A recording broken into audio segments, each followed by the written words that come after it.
Hello, everybody. We are back. Today is Saturday, and I worked a little bit today on a voluntary basis because my superiors at work they're very nice to me. Okay, so I didn't have to work, but I did. There were some things to take care of. So it's around noon on Saturday. Okay, and because I came on with came something occurred to me that I really want to share with you. Okay, so I didn't want to miss this chance while it's still fresh in my memory. So Bible says God's Spirit, Holy Spirit is in words. That's what Bible is, right? It's just words. The book of Bible, or any books, they're just words.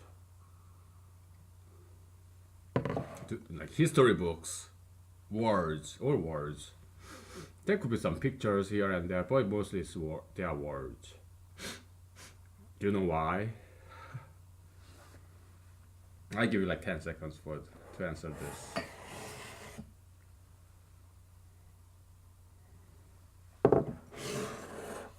Come up with some narrative, okay? Not just simple one word answer. Give me some sentences, paragraphs.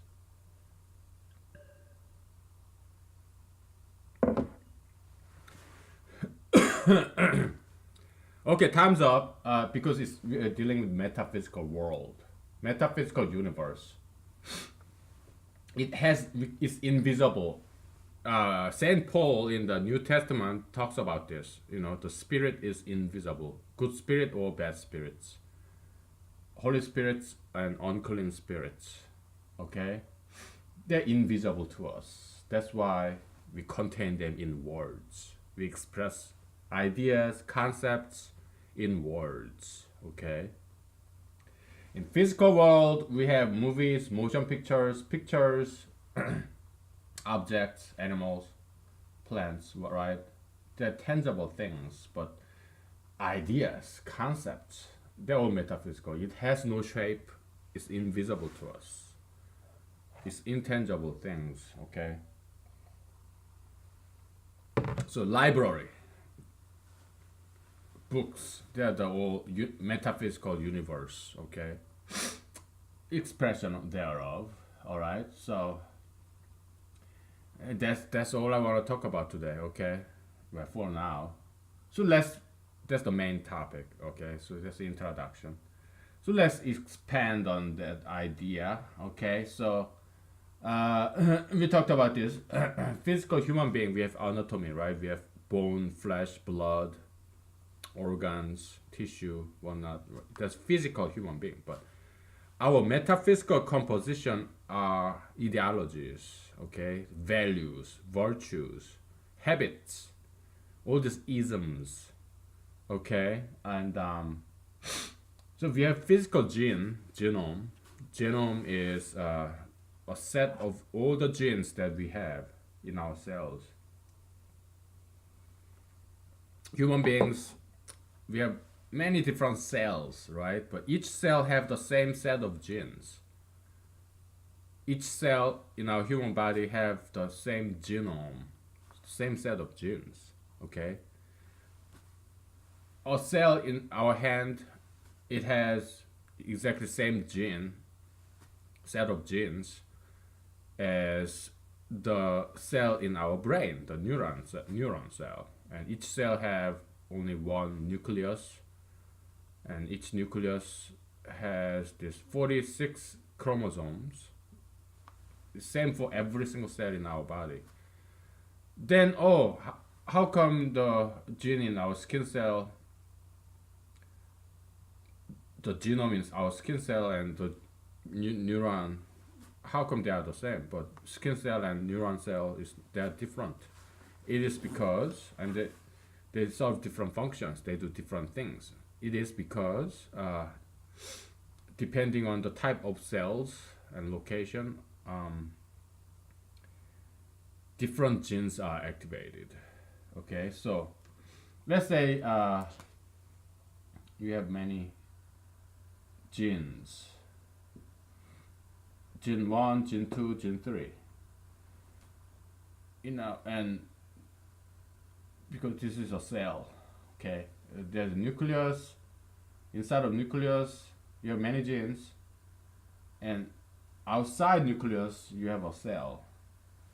Okay, kind of looks like an egg. Okay, but an egg has many. Okay, what is an egg? Let's say fertilized egg. Okay, actually it's a single cell. All right. Um,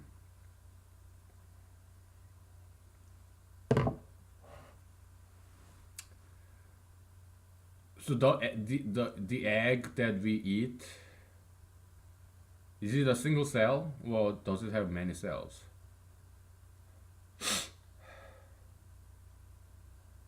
I think initially it has only half cell, half the genome. Okay.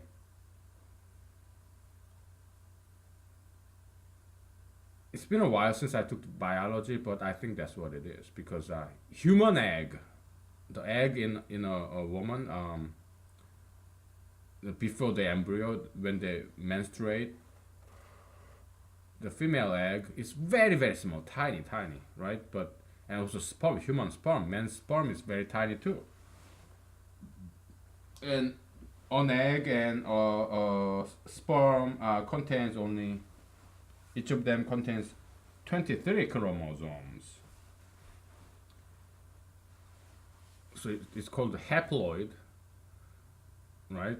It's half, and they come together and they form 46 chromosomes, and that's fertilized egg, right?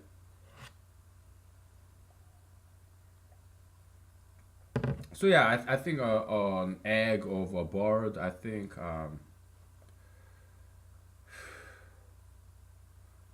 it's like single cell.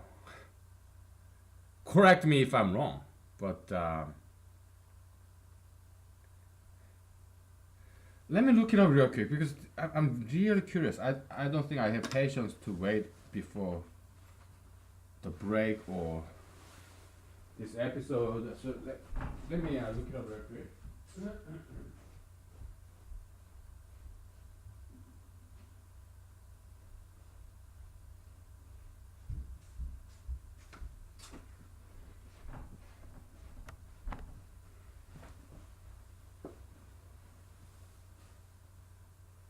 I'm gonna just being. I like being better than Google. Google is fine too, but being it has nice picture. So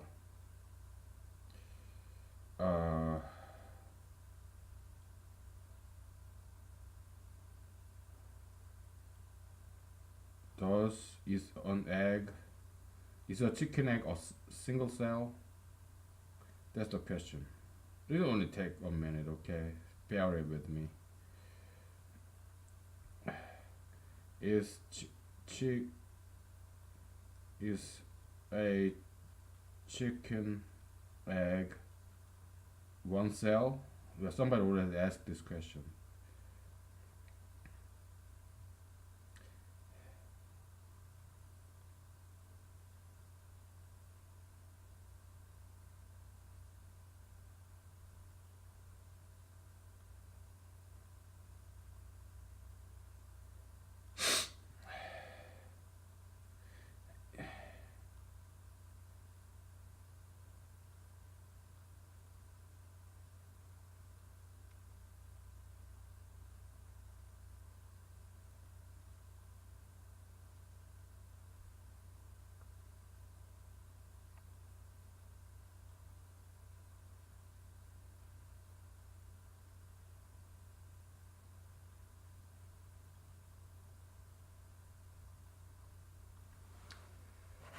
I think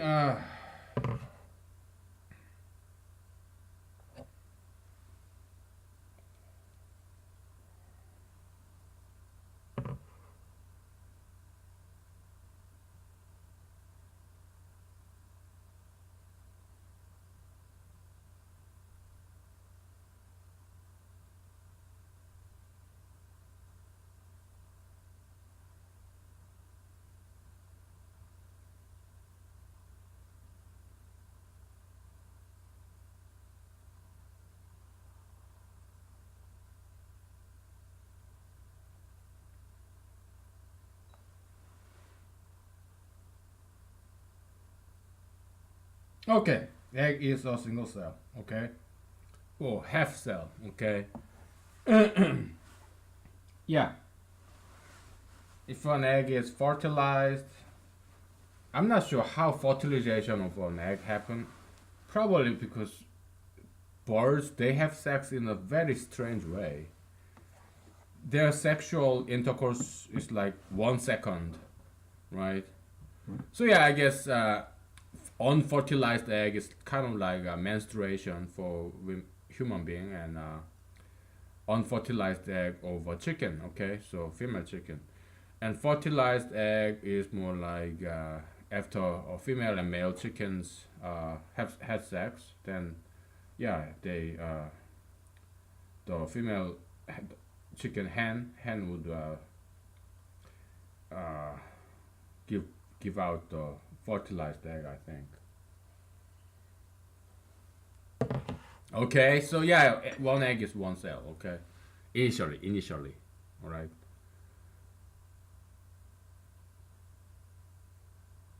Well, if it is a fertilized egg, then I guess there could have been some cellular division already when it comes out of female chicken's body. I'm not sure, but that's the details that doesn't really matter in our discussion. Okay. All right. This is cell nucleus, and there are a lot of and this string is a chromosome. Okay, and in one chromosome is long chain of this DNA. Okay, and part of the DNA chain is a gene 1, gene 2, gene 3. Now this is cell in our skin and also in our brain. Yeah, the cells kind of look different, but they have exactly same set of genome, the whole genes, the set of genes. Okay, but in skin cell, only gene 1 is activated. Gene 2, gene 3, that's just silent. They're not. They don't get activated. They have it, but they're not being used in skin cell because our skin cell doesn't think like neurons in our brain do, right? So, no need for 2 and 3. Now, this, so this was skin cell, and then we go to upstairs and look at the neuron cell. Now, the gene 1 is silent. Only gene 2 is activated, all right? And so on. The muscle cell in a heart, only gene 3 is activated, and gene 1 and 2 are silent. Something like that, okay? So that's the basic biology. It's a simplified model, okay? It's a modeling is very important and useful for education and understanding, okay? All right, so that's that. And why are we doing this? Because we want to map, understand this metaphysical world in the as an analogy to this physical world. Okay, so um, let's say you or me, a human being. Okay, we don't have to draw another picture. It's the exact same picture. Okay, we have a lot of metaphysical genes. We can call it metagene, or okay, metagene. This is about pro-familyism, and this is about pro-exerciseism, and this is about your professionalism. Okay, pro-professionalism. You wanna work hard, work ethics. This is about familyism, pro-familyism, and this is about exerciseism. Okay, that's you. That's your metaphysical genome. Okay, metagenome. Each of them metagenes. Okay. Now, you go to work. These two metagenes are being silenced. You don't think about your family. You don't think about exercise. You only think about work. Okay. But you, the same you go after work. You go back to your home. Now you don't care about work. You don't think about work. You don't care about exercise. You only focus on your wife and kids. Okay. And then now it's weekend, so during the workday, during the day of the workday, yeah, professionalism. During the evening of workday, like Monday to Friday, yeah, you go home and you take care of your family. Exercise on the weekends. Okay, weekend activity, yeah, you go out and you run. You don't care about family, you don't care about your work, you just run by yourself. Okay, to keep in shape. Or you just go to gym and lift weights. Right? So depending on the time and place, time and space where you are at, you activate only one metagene in your metaphysical genome. Okay, do you see how powerful humanology is? Okay, so that's, yeah, time and again, humanology is something very, very cool. Okay, and so yeah, humanology, in my opinion, in personal opinion, is gift from God. Okay, I'm just a messenger. I'm like pizza delivery boy, mail delivery man. Okay, just a mailman. I'm just conveying this message from God to you. Okay, and also I'm only collector and synthesizer of ideas that I learn from my friends, teachers, professors, my superiors, bosses, my family members, and from books, internet, and movies, and songs, and yeah, we learn things, right? I'm just one of you. I learn things and I have my own theories. I'm willing to share it with you. That's all. Okay, I'm nobody special. All right. Okay, it's something that I feel interested and passionate about.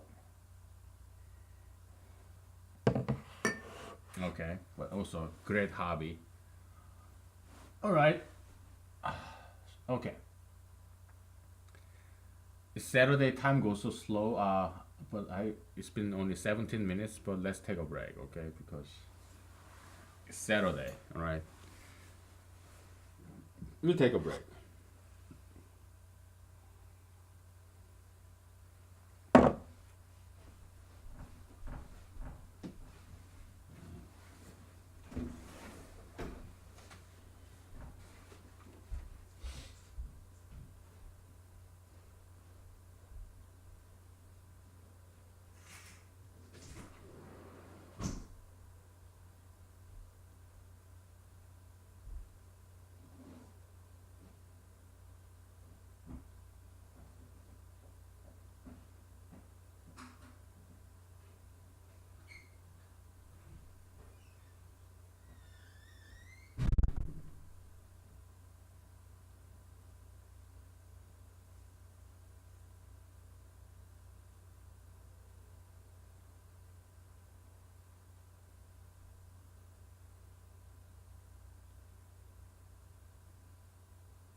Okay, we are back. Um, so, yeah, I smoked a cigarette, but whenever I smoke per session, I smoke like 5 puffs, which is like a quarter of a cigarette. Then I save the rest. I never litter. After I'm done with a cigarette, I will put it back in my cigarette case. And because littering is bad. I love environment, and it's just ugly to see cigarette butts on the street. Or yeah,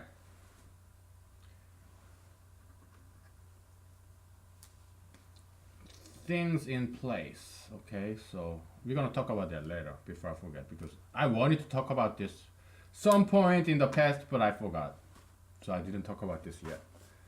Okay, so let's expand from this again. All right, that's the spirit of mathematics. We generalize.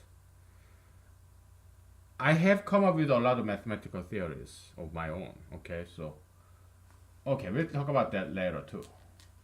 Mathematical like generalization in mathematics. Okay.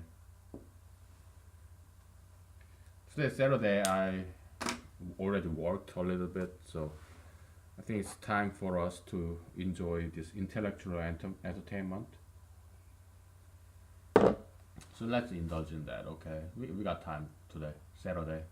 Now that I'm single and nobody wanna date me, so so lucky you, okay? I'm spending time with you instead.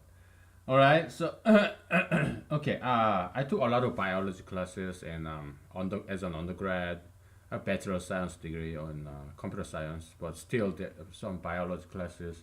Yeah, it was kind of mandatory because I went to very good school in Wisconsin, and yeah, they required me to take all those wonderful classes as mandatory, bachelor of science guy, and but I'm not in quite a bachelor in a romantic market sense because I don't think I'm desirable guy. Because bachelor means someone desirable, right? That girls would want to marry. Nobody wanna even date me. So, although when I, although I would pay for the dinner, and I'm okay with that because I'm having fun at work doing this. So I can take care of myself without a girlfriend. Okay, it'd be nice if I have one, but I'm okay without a girlfriend. So, all right. So, um, yeah, I took a lot of biology classes in undergrad in Wisconsin, and also I went to after undergrad. It took me 7 years because my English was poor and everything. But after 7 years, I graduated. I applied to several Ivy League schools for my PhD in computational biology. So I got accepted in two of them, two Ivy League schools, and I chose one, and uh, which happened to be my birthplace because my dad also studied there, like and then I was born when my dad was studying in that school and for economics, and so yeah, I went back there where I was born. Okay, so kind of like salmon, you were born somewhere, and salmon grew up somewhere else, and then comes back, right? Just like salmon. Okay, so I came back to America where I was born. I came back to that school where I was born. Okay, so yeah, so because now that I was studying computational biology, I took more biology classes in that school too. Okay, so I know a lot about biology. Okay, so I love biology. Actually, the very first reason that I kind of got interested in science in general as a child in Korea was because I loved insects. I loved insects. They're beautiful, intricate, very sophisticated structure, and it's just beautiful, elaborate, right? Yeah, like grasshoppers and these beetles and dragonflies, butterflies. Yeah, beautiful insects, right? Mantis.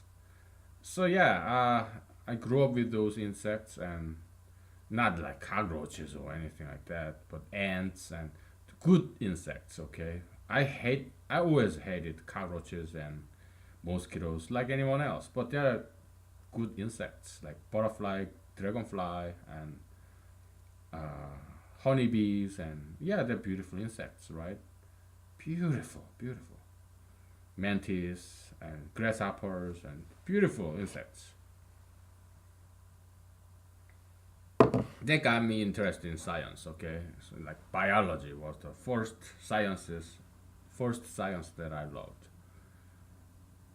And then later on, my dad told me, "Oh, hey, biology is you don't make money off of biology, so you have to study instead. You have to go to school in engineering, like electrical engineering." I'm talking about early 1990s. Okay, so there it was pre-dot-com bubble. Okay, so yeah, electrical engineering in early 1990s, there was the most high-paying job in science and engineering. So except doctors. So I yeah, so I so I had this my dad. So because I told my dad when I was in high school, I want to apply to biology. Because in Korea it was more like your major. You don't get to choose your major in college. You choose your major before you go to college and you apply. That's Korean educational system. Okay, it's not like America where you can just switch majors. No, and in America you don't quite decide your major after before your sophomore year, right? But in Korea it was not like that. You have to apply to a specific school and specific major when you are in high school. Okay, so yeah, I applied to Korean colleges, and also I applied to American colleges as well, because I used to have, until high school graduation, I used to have dual citizenship. Okay, Korea and America. Okay, so I applied to Korean school and American schools, and in Korean school, one of the Korean schools I applied to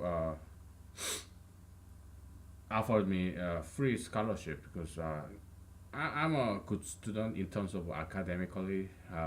So I study hard. I'm smart. So yeah, I have good GPA, good examination scores. So they offered me scholarship. I could have gone to that Korean college or good college for free. Okay. And I also applied to other American colleges, and then I decided that I will go to America. Okay, American college. Okay, it was not free, but so and also I decided to have American citizenship. Okay, and I abandoned Korean citizenship. Okay, so because America is big. Okay, that was in late 1990s, and it was still the land of opportunity. I think it was the a time when Bill Clinton was doing his first term or second term, and yeah, it was around that time. Okay, Bill Clinton, George Bush Senior. Okay, America is doing fantastic. So yeah, I chose America. Okay, and Korea was still developing country as well. Okay, and I have by then I have lived in Korea nearly 2 decades. So I'm a man, so I like adventures and exploration. So I decided to go to Korea. I mean, America, and my parents supported it. So and they gave me some assistance in terms of tuition and living expenses. They are not rich people. My dad was just a college professor in Korea, but I get some federal Pell Grants during George W. Bush Jr. So it was Bill Clinton and George W. Bush Jr. I think it was that time.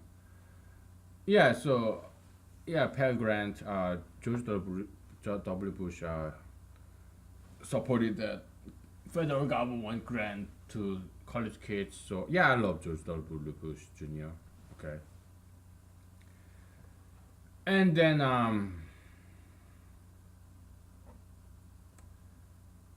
so I finished my college, and then I went to graduate school, and kept kept on taking more biology classes. Okay, so it's just personal story, history. All right, so in one of my biology classes, I learned this selfish gene theory. Okay, so I was familiar with that concept, but later on, some of my friends uh, kind of reminded me about that selfish gene theory, and then I realized my theory, the humanological theory of this metaphysical genes, is very similar to this concept of selfish gene theory. Okay, so yeah, I my friends helped me out somehow to develop this humanology. Okay, so all my friends and families and my past teachers and my past bosses, because I keep in touch with them, I talk to them. Okay, yeah, they will help me, and things that I watch on TV or TV shows, movies, something I read, or some documentaries I watch on YouTube. Yeah, you all contribute. Okay, so this is not humanology. Is not just me. Okay, I'm just collecting and synthesizing ideas from other people. Okay, people who are smarter than me. Okay. All right, so it's like that for anyone, musical composer, or if you are a novelist, or writer, or theoretician, scientist. It's all the same. We learn all from other people, and because in Bible, I think it's Ecclesiastes by Solomon. Nothing under the sun is new. It's all existed before. Something like that, right? So yeah, it goes along with that. Okay, so it's the truth, and it's a fact. So if you are an arrogant person, if you think oh, you could be the smartest person, okay, but if you think all your ideas is just from yourself, then you are wrong. You are ignorant. It's from other people too. Okay, you may have added something new to it, but you should not forget your parental figures, metaphysical parenthood, just people around you, or people who never met you, like you read about in books and movies and watching the movies, whatever, internet, YouTube, whatever it may be. Okay, so yeah, let's just acknowledge other people's contribution to your theory, to my theory. Okay, so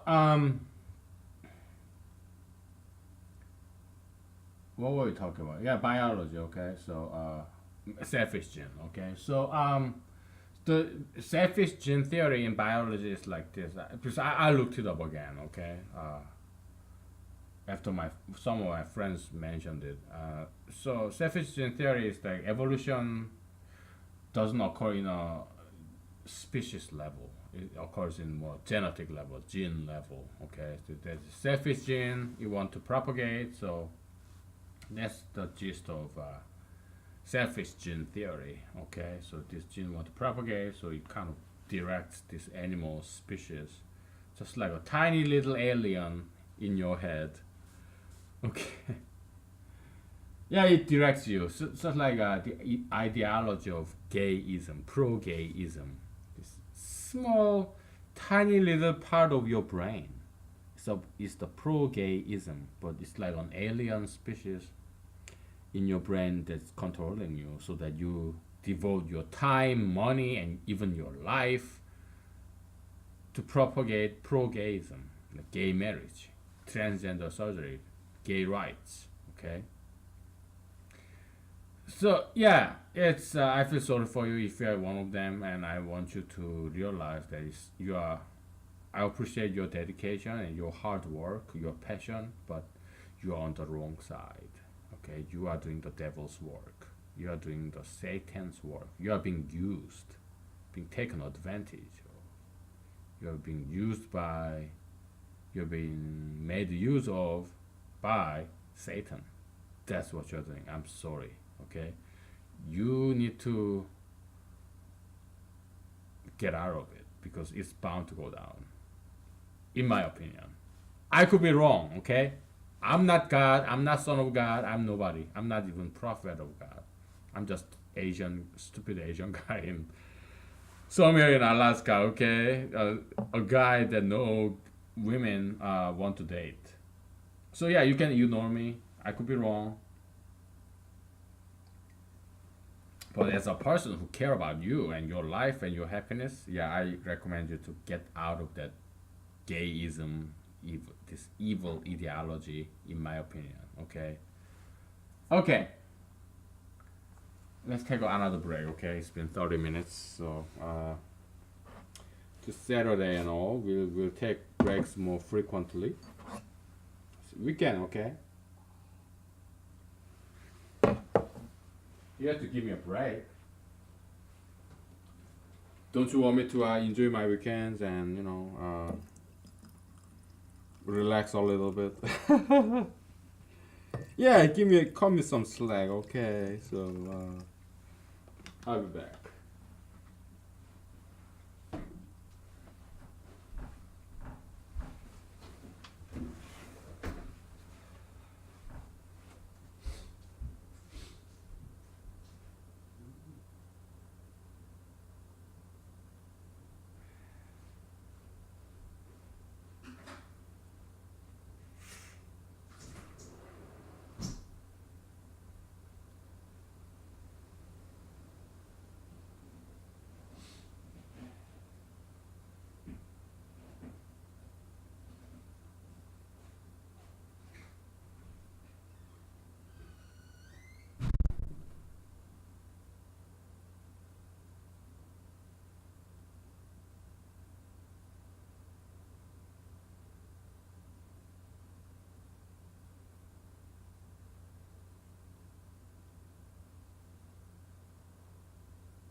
Okay, we're back, and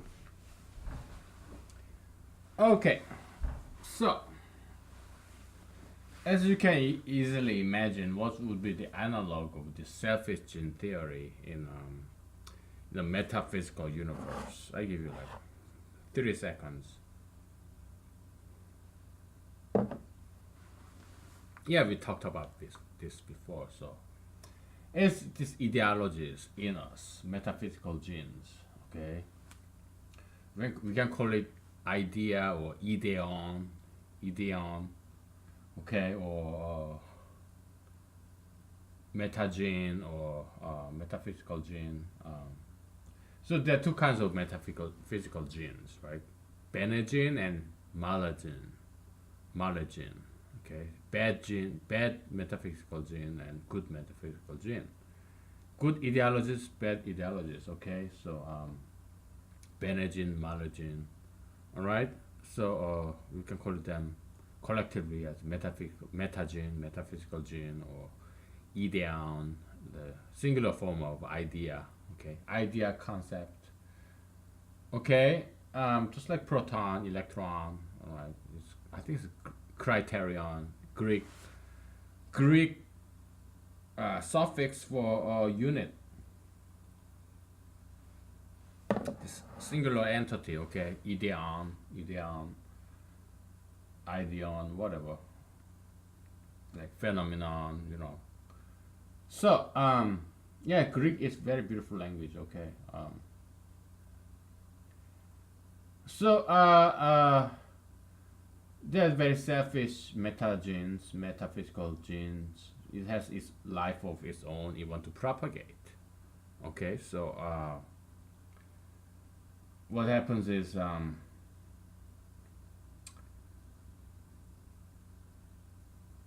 it comes into you. So all the metaphysical genes is all acquired, unlike physical genes. All physical genes are inherited. Yeah, there's some mutation also in bacteria level. They acquire genes from other bacteria too. Okay, and other viruses. We call it plasmid. Okay, this string or circle of DNA molecule, right? Yeah, bacteria kind of exchange that from their with their friends and with their spouses, and it's called plasmid in biology, bacteriology. Okay, bacteriology. Yeah, so genes can be acquired in bacterial level, but in eukaryotes, like multicellular organism, or this archaea and eukaryotes, whatever, multi. Yeah, I forgot many biology that I used to know very well, but in multicellular complex organism like us, mostly our genes are never acquired after we are born.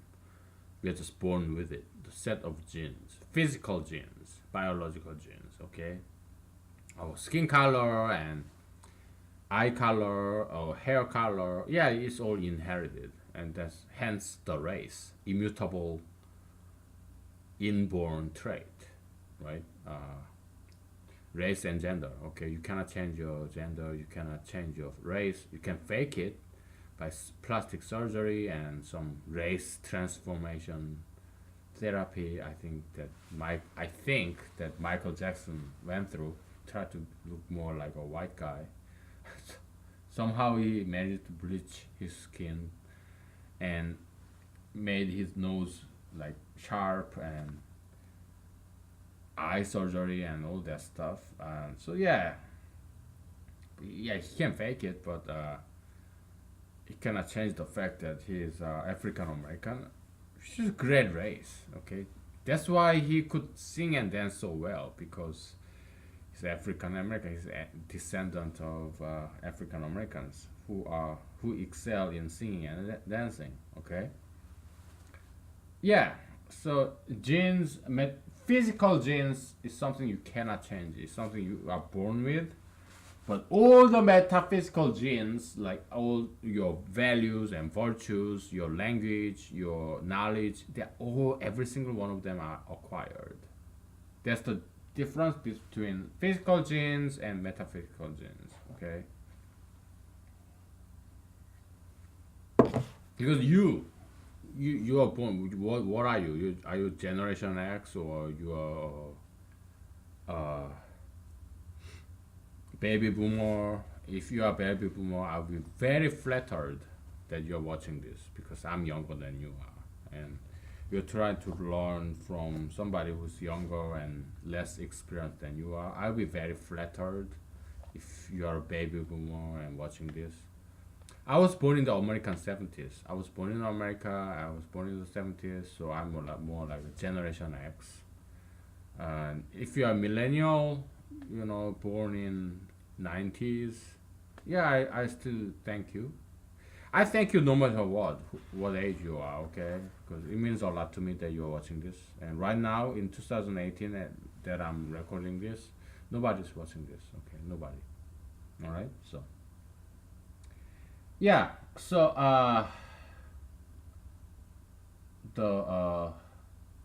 where were we?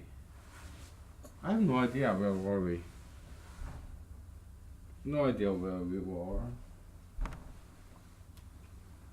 Kind of getting cold, so I'm turning the heater.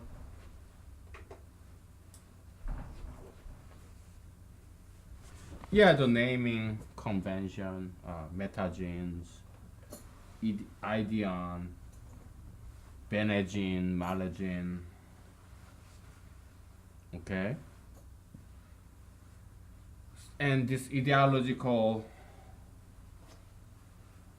gene, metaphysical gene, they're selfish, okay? They want to propagate and they want to take over you, and concepts eat people, okay? They consumes a person for its own purpose, be it humanology or Christianity or.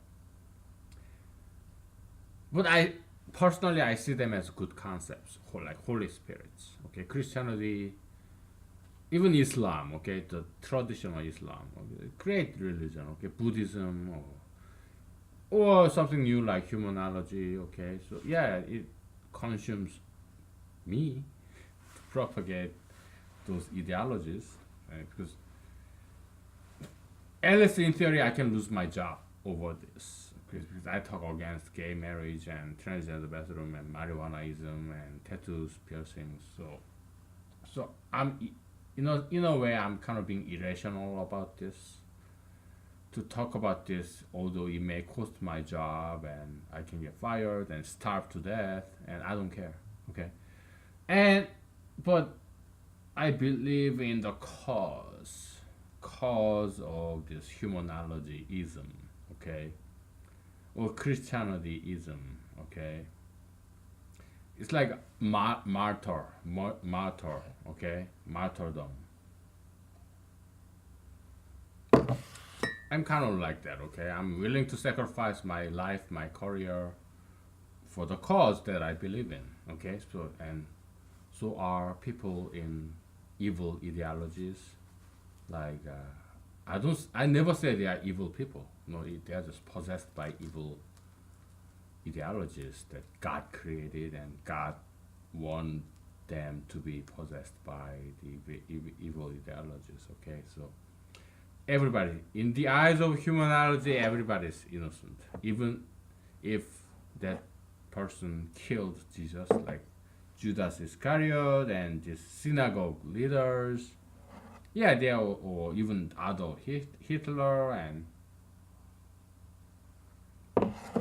evil people like Genghis Khan. He killed many people, but he became a hero because, just like I think it was Charlie Chaplin who said, if you kill one person, you become a murderer, and if you kill millions, you become a hero, right? Yeah, they're all, but I see them as innocent people who are possessed by devil according to God's wishes, God's plan to make this drama and tragedy. Okay, so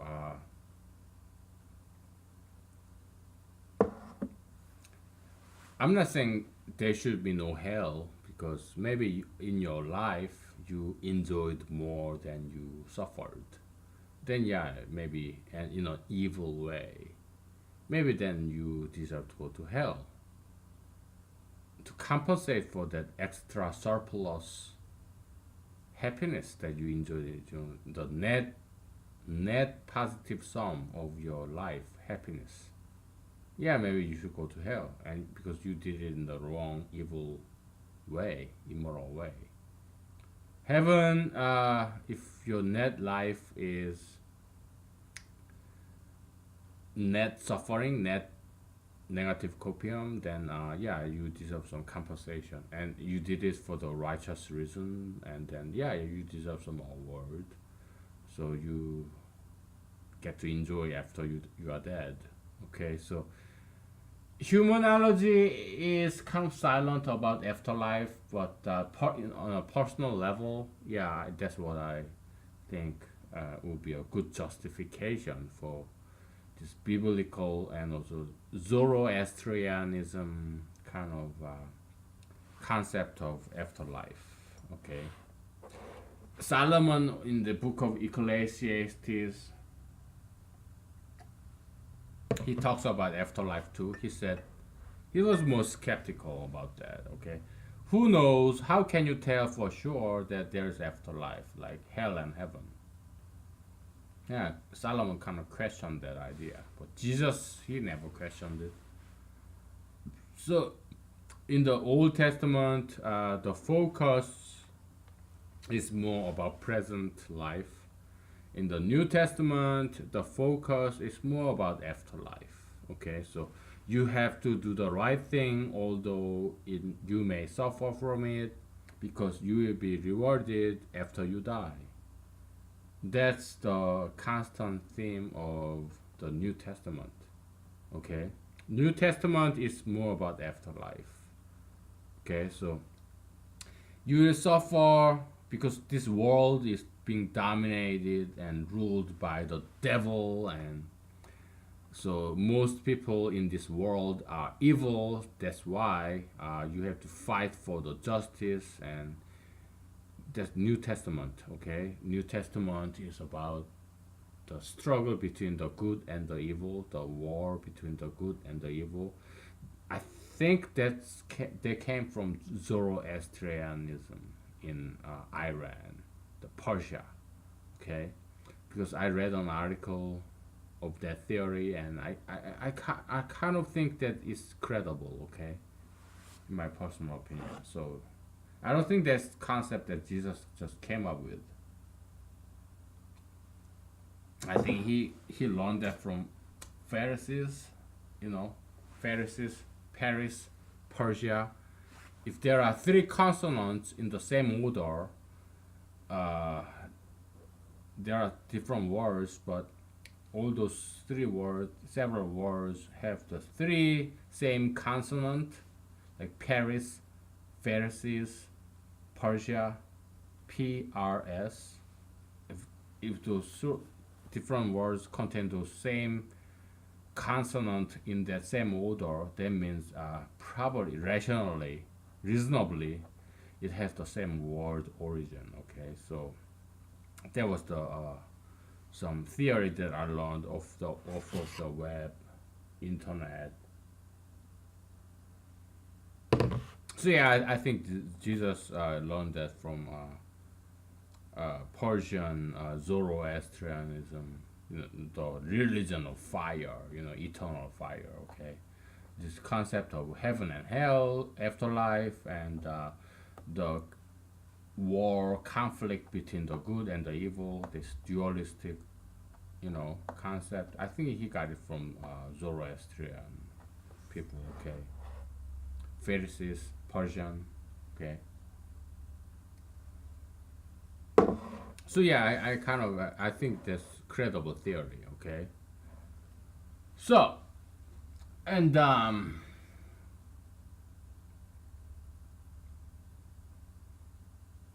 yeah, there are good ideological idioms, you know, good and bad. Okay, but depending on where you were born, what parents you were born with, what age, what time you were born into.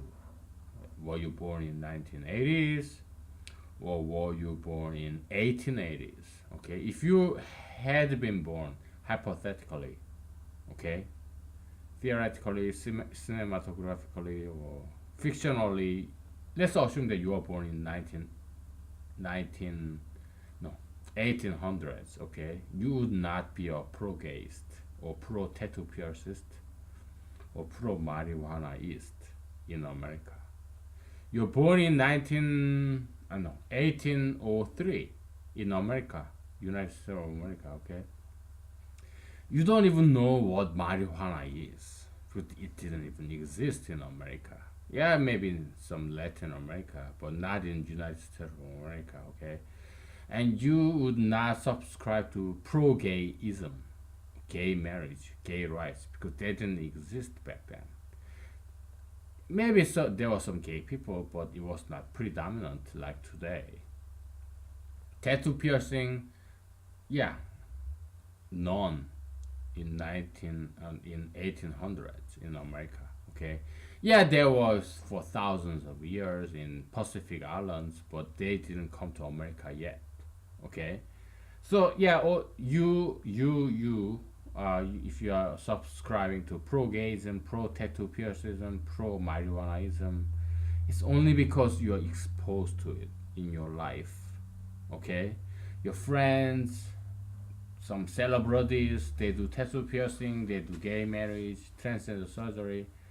That's how you acquire this idea of pro-gayism, pro-tattoo piercism, pro-sugar fatism, pro whatever. Okay, it only you are exposed to it only because you are born in America, you're raised in America, and you were born and raised in 1990s and on. Okay, in this contemporary time, temporal age and era. Okay, so I need you to understand this.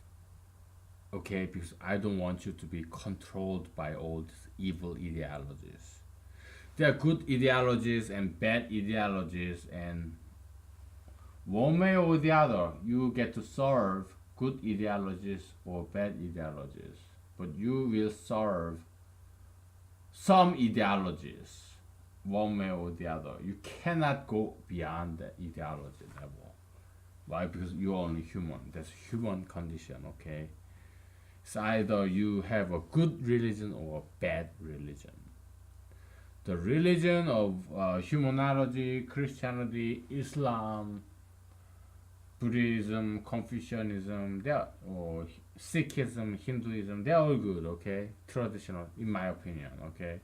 But the ideology and religion of gayism, tattoo piercism, marijuanaism, transgenderism, they're all bad, okay? It's my opinion, and we're gonna take a break. I'll leave that up to you, okay? So, it's your decision, okay? I'm just trying to save you. You know, I don't get anything from you, okay? You don't pay me money. I don't want your money, okay? So I'm all here for you. Think about that. We'll take a break, okay?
Okay, we are back.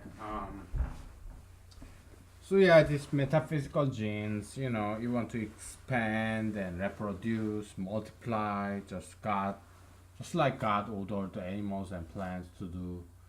Yeah, I guess he made the same commandment to metaphysical species, metaphysical animals. Okay, so yeah, that's why you want to convince people, persuade other people to be uh, subscribe to for that person to subscribe to what you believe in. You want to make other people just like you are.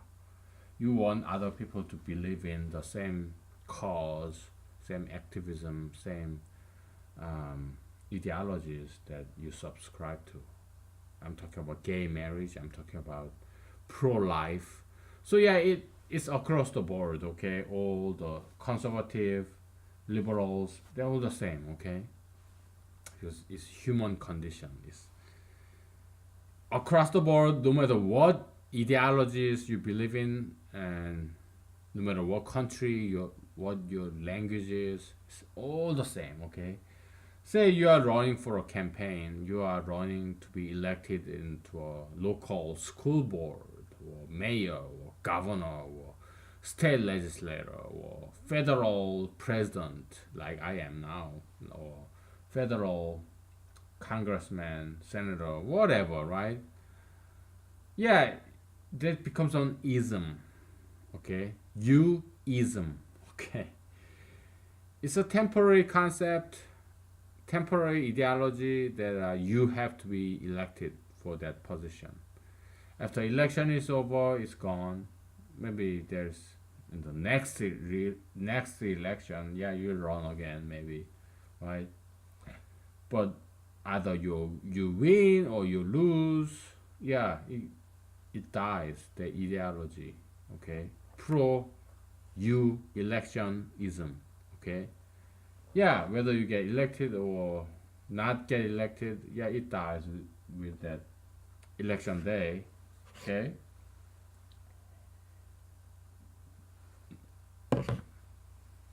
And there's this a lot of chattels, objects involved, the campaign card and all this advertisement, money, okay, dollar bills and yeah, but not much animals and plants unless it's part of the props in your campaign advertisement. Okay, but it's mostly objects like money and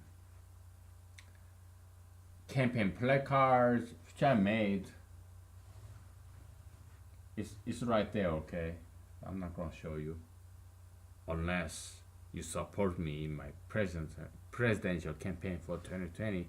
Then you will get to see my campaign placard, huge board that I made myself. But unless you support me, you're not gonna see it, okay? I'm not asking your money. I'm just asking for your voice, your vote. But otherwise, you never see it. Okay, so yeah, plants and animals. Yeah, you may take your plant, your animal, pet animal to your campaign, whatever. So, but mostly it's humans and objects. Okay, your placards, your advertisement, your money, and people who support you. Okay, so you're kind of recruiting all these people, family and friends, to to be part of your campaign or your ism, ideology, your your election ism. Okay, so then it dies whether you get elected or not. Nobody is campaigning for you anymore. You're not spending any money for your campaign after the election date. Okay, you may have to file a report, but that's about it, right? Okay, so let's switch the topic and let's think about this second in agenda, time and place for something. So in your house or your apartment, you have wardrobe, you have your closet. That's where all your clothing go to. Then you have bathroom where your excrements, your feces, your urine, all that dirty stuff go down your sewage. Okay, that's your restroom. Then you have kitchen where you have your dishes and cups, silverware, whether it is made of steel or silver or plastic. Minor. Oh, they are plastic silverware. Okay, but we call it silverware anyway. And your food go to your fridge. Okay, there are always these places. It's in order. It's not chaotic. It's cosmos. There is order. You don't want it to be disorderly. Okay, your trash go to trash can, not on your floors or your kitchen cabinet or your kitchen countertop. Okay, so things are in place. They should be in place. It's your moral rule. Okay, if you are a very orderly, organized person like I am, you get annoyed when things are out of place. That's the rule. That's the wall. Wall. Copium channel. Okay, you have this cup. It's a wall. Three-sided wall. Three-sided wall. Okay. I gotta buy this brand new pen. Three-sided wall, and you have water in there. Okay. You don't want it to spill it so that it goes everywhere on the floor. Okay. You have this wall that confines, limits the space, the location this water occupies. Border wall, whatever wall that is, it's the rule, moral rule. You have this basket, right? That all your dirty clothing go into. You have the trash can, all where all your trash go to. You refrigerator, where all your food go into. All different places. That's the order, the cosmos, as opposed to chaos. That's what LGBT is. That's what tattoo piercing is. That's what sugar fatism is. You eat all the sugar, all the fat that should have gone to your pets. Like, you can feed your dogs and cats all the junk food and garbage food, okay? This sugar and fat. You can fatten them, your cats and dogs. They will love you in return, okay? It's okay for a cat or dog to be obese. They're cute. They will still cute and lovely, and they will love you. It's okay.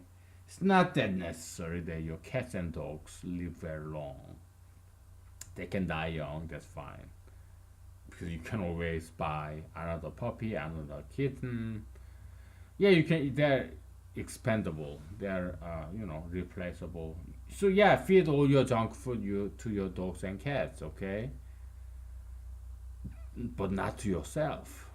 Okay, all these candies, this junk food, sugar and fat, you should never put that in your mouth. Okay, because if you do, you get fat, obese, and you become unattractive. You will make this world ugly, and your children and grandchildren will inherit that quality by learning from you. They will learn it's okay to have pot belly, and it's okay to be fat, unhealthy, and costing other people of their raised medical insurance premium.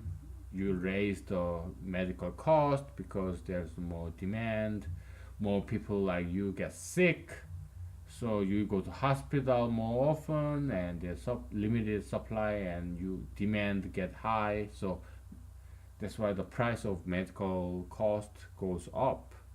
Okay, supply and demand. Okay, so you're not just hurting yourself by being fat, by being obese, by being ugly. You get to eat all this sugar and fat, but you're hurting other people too by raising this health insurance premium up. Okay, you are taking other people's money, and on the street you're fat, so you're ugly, so people don't get the pleasure of looking at you because you're ugly. Okay, you're fat. Okay, so and you go to it's you are a nuisance because you are you get sick a lot.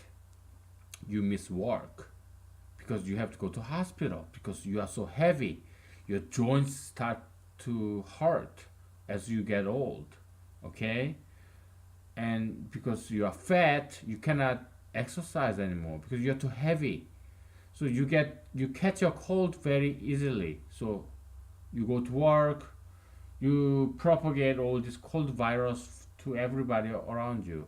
Okay, you get sick often, you are inefficient, you go to work and you get everybody else sick, and they're sick and tired of watching you being fat and ugly. Okay, so and you are unhappy because you are not attractive.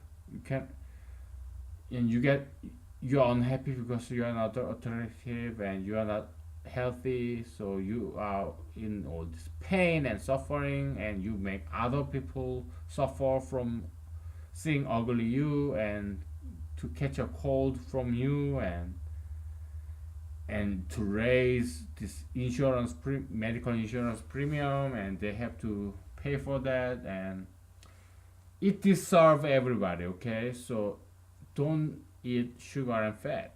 Okay, it's not just you, it involves everybody because everybody in our society is connected, interconnected. Okay, no man or no woman is on island.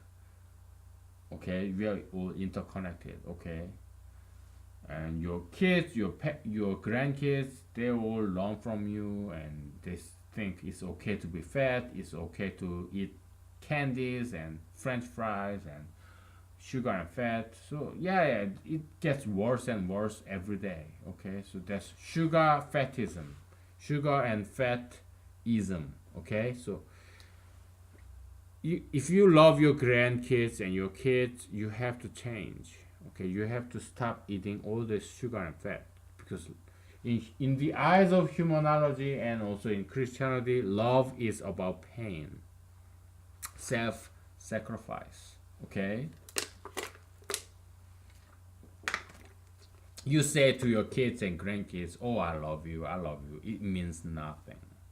Okay, you have to act. You have to absorb this pain of anti-sugar fatism and pro-exerciseism.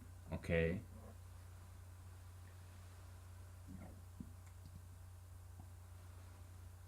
you have to understand. Many of my bosses, my superiors, they're obese, so I can get fired if they watch this episode. Okay, and I love my bosses, I love my colleagues, but I'm Jesusian. I'm willing to sacrifice my life and my career on behalf of humanity. Okay, so that's why I'm telling you all this. Okay, so different places. Okay, you have to put clothings in closet, and your excrements, your feces, your urines in the toilet, and food in the fridge. Okay, it's ordered. There are moral rules. Whoa. Okay, rules.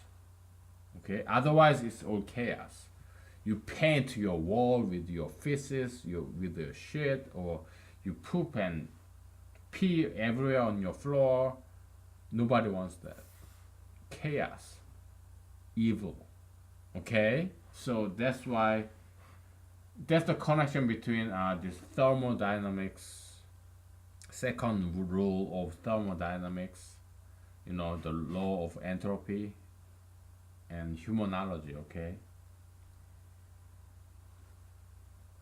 in the physical world, yeah, it's easy to do easy wrong rather than hard right. Hard right is cosmos, easy wrong is chaos. There are 10,000 ways to go wrong, but only one way to do it right. Okay? Just like we covered in the equation, which is fourth order equation, 1 plus x equals 3, x is equal 2, but you may answer 10,000 different ways, infinite ways.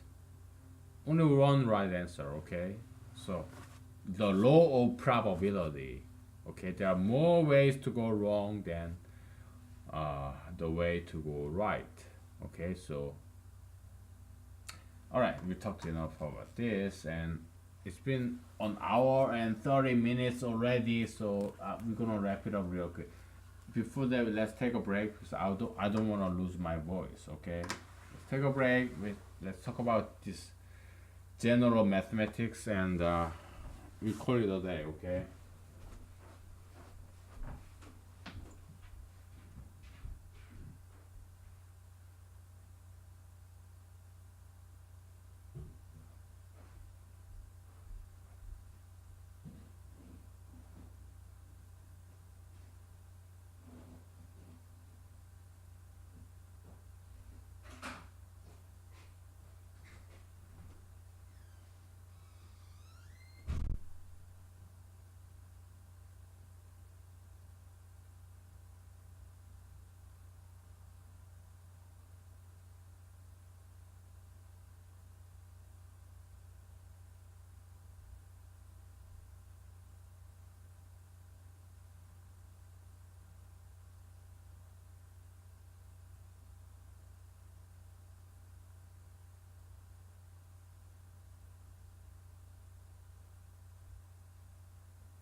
Okay, I'm back. We'll go over real quick. Okay, so there are several mathematical discoveries that I made. I presented to my professor in my undergrad institution, but they were impressed, but it didn't result in any papers, academic papers, or anything like that. So, the one of the first discovery I made is this. Okay, so we have this sine curve. Okay, we have this sine curve. Okay, okay, y equals sine x, and the second equation say y equals sine 2x, or y equals sine 3x, sine dot dot dot sine nx. Okay, what happens is if y cosine 2x is becomes like this. Okay, so the period shortens by half. Okay, it doesn't matter how many times you do multiply this nx. Okay, um, so you have a sine curve like this, right? And you flips it over and it becomes like this. Then the surface area of y cosine x and y cosine 2x, if you flip them all over, the surface area, total summation of the surface area becomes all equal. So the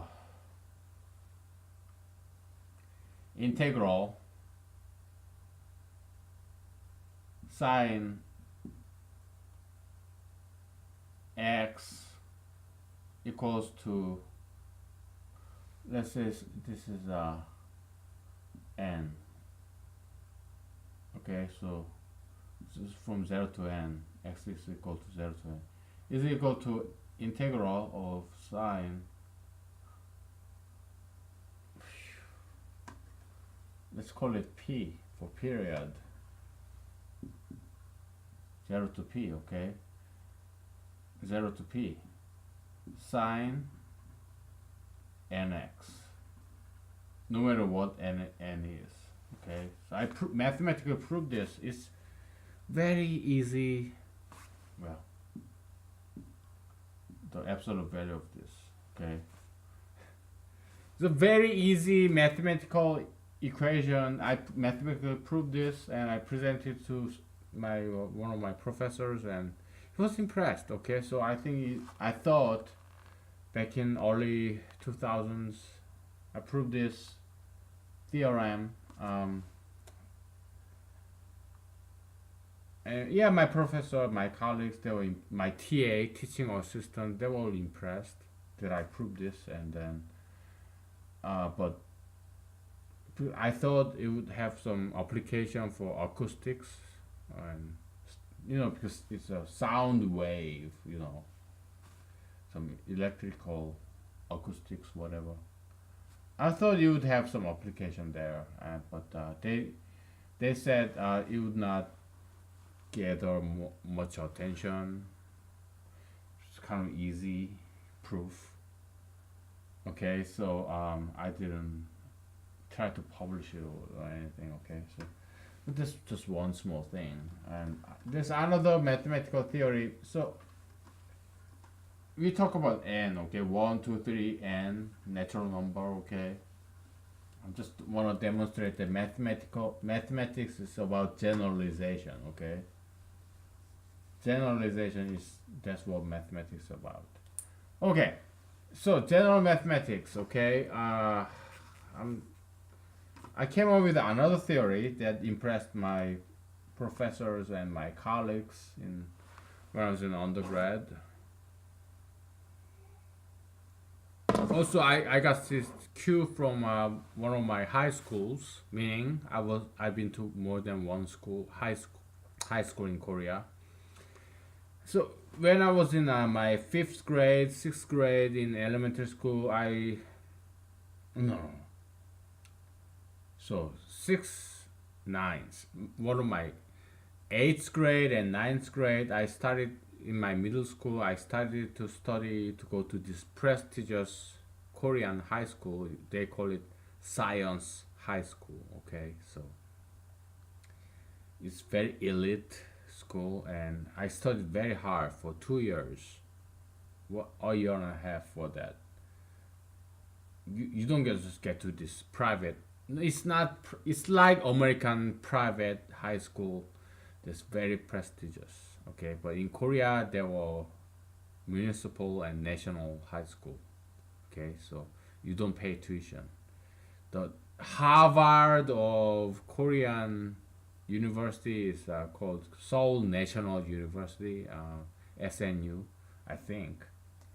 I never got there, okay, but my siblings and my parents, well, some of my relatives went there. Okay, they are elites. Okay, so but I never went to that university. Okay, Seoul National University. So before that, there's this Korean high schools. This very prestigious.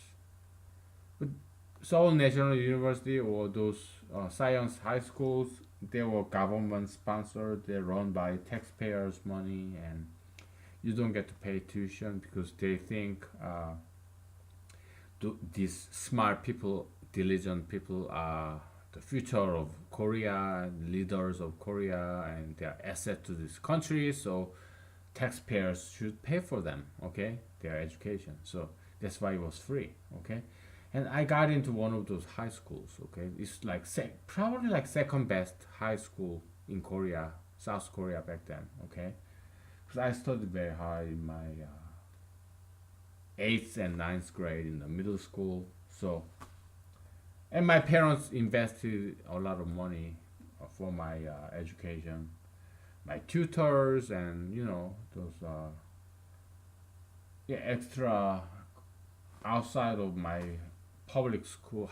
Public. I went to public middle school, but they invested more on me so that I get more extra education. So yeah, I went to that science high school, elitist school, high school in Korea, Seoul, and then uh, I dropped out after like 3 months because I didn't like the way they teach their students of this elitism. So I'm kind of liberal in that sense. I'm more about common people and helping the poor. So I dropped out of that school and I transferred to regular high school in my hometown in Korea. Okay, I'm not gonna tell you where it is. Maybe I can tell you. It's called Banpo or Gubanpo. Okay, it's a beautiful town where I grew up. I spent my childhood, nearly 2 decades of my life. Yeah, because unlike other towns in Seoul, South Korea, all these high buildings, right? But where I grew up, Banpo, they have only 5-story apartment buildings, and they are all other high-story skyscrapers. But instead, they have tall trees. Trees that are taller than these 5-story apartment buildings. Looks like an island in Seoul. So there are many people are trying to redevelop this neighborhood, Banpo, to look more like other places in Seoul, skyscrapers, because more tenants, they will make more money. But I oppose that because this is like green belt, like a Central Park in New York City. There are more trees, higher trees than there are artificial buildings. So it's so beautiful, and there's this Han River, Hangang, flowing across it, like right next to it. It's a gem, it's a jewel, gold, diamond of Seoul. Okay, and I grew up in there. So I ask you, if you are Korean officials and Korean people, please do not redevelop this place and just preserve this low building and many trees. Preserve this place. Higher trees, lower buildings. Okay, preserve this. Okay, I'm asking you. So I'm not Korean. I have no voice. Even in America, I'm nobody. Okay, I'm just asking you. Do not make high skyscrapers because preserve some diversity. You already have many skyscrapers, okay, everywhere else except my hometown, where the trees are higher than the artificial buildings, green buildings, green plants. Yeah, designate this place, my hometown, Banpo, Gubanpo, as protected area of these trees. Okay, preserve some diversity. High buildings they're beautiful, but high trees taller than artificial buildings even more beautiful. Okay, so preserve this. Okay, so I'm asking you. All right, and then let's talk about this general mathematical operation theory that I came up with in my undergrad career in Wisconsin. Is this? So I got this. I kind of got a cue from my science high school that I dropped out of from. Okay, so you have x to the power of y to the power of z to the power of w, blah blah blah blah. Okay, they have some mathematical competition. You know, how would you go about doing this? So I kind of got the cue and got the hint from that. Okay, from this elitist science high school that I dropped out of. After that I moved to a regular high school in my hometown, and I started teaching this my friends, my colleagues who are not good at mathematics. I started to tutor them. Okay, so I went to my one of my high school teachers. Hey, give me 10 students who have the lowest mathematics score. I will teach them, and he graciously agreed that I got a list of my friends who are struggling with mathematics, and I started to teach them for free. Okay, after the school hours. Okay, so yeah, they're great friends of mine, but who are struggling with mathematics. So I know mathematics very well, so I taught them. Okay, so as a social service, I'm very liberal, pro charity in this sense. Okay, so okay, so I got a cue from science high school. There I was in like for 2 to 3 months, and it's this. Okay, so if you a plus blah blah blah plus is equal to n times a. Okay, so now multiplication. Now if you do a times blah blah blah times plus this times a equals what? Okay, let's take one step back. You do it n times. A plus a times blah blah. You do it n times. N times a. And a times blah blah blah. You multiply n times because a What? to the power of n. Okay. Even before that, if you do 1 plus 1 plus 1 plus blah blah blah plus 1, you do it a times. It becomes 1 times a because equals a. Okay. Now, what would be the next step? I give you 10 seconds.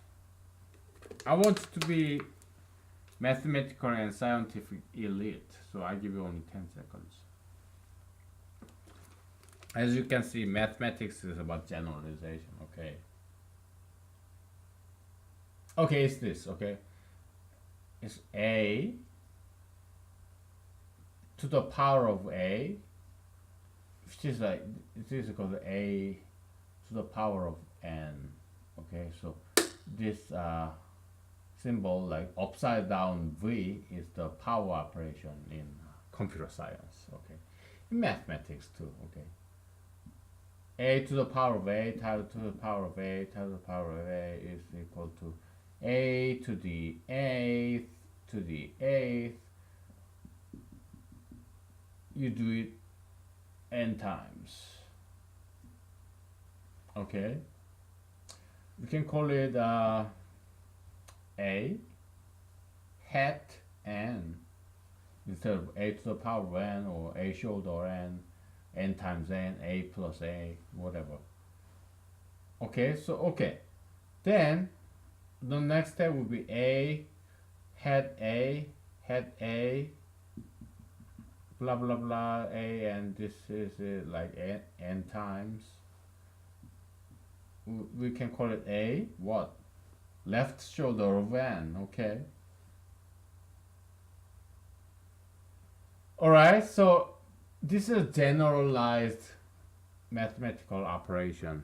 Okay, we first have addition, then multiplication, and to the power, and to the shoulder, and to the right shoulder. It was on top of it, and it was on the right shoulder, then on top, and to the left shoulder. Okay, so we are running out of space. Okay, so let's call it. Let's just number it. Number the operation. Number the operation is plus is called plus one dimension, fourth dimension. Okay, running out of space literally. Multiplication is equal to plus operation to the second degree, second order, and this power operation is equal to plus operation to the third order, or the third order. Okay, and this top operation is equal to plus operation to the fourth order, and this left shoulder operation is equal to plus operation to the fifth order. Okay, we can go on and on and on. It's about generalization. Okay, let's take a break. Okay, after this we're gonna do some reverse operation. Okay, and this bifurcation, brand new number system after that. Okay, so feel free to write it down. Okay, but because after the break I have to erase all this stuff to make more room. We'll take a break. Okay.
Okay, we are back. Okay, so as promised, I'm gonna erase this all because it's a simple concept, but there are a lot to it. Okay, so because we are talking about group theory a little bit, ring, field, all that algebra, advanced algebra. It goes in line with that, but I don't know much about ring or field theory or group theory per se because I'm kind of lazy. Okay, I didn't bother to study all that stuff. Okay, um, I have to buy this black marker. So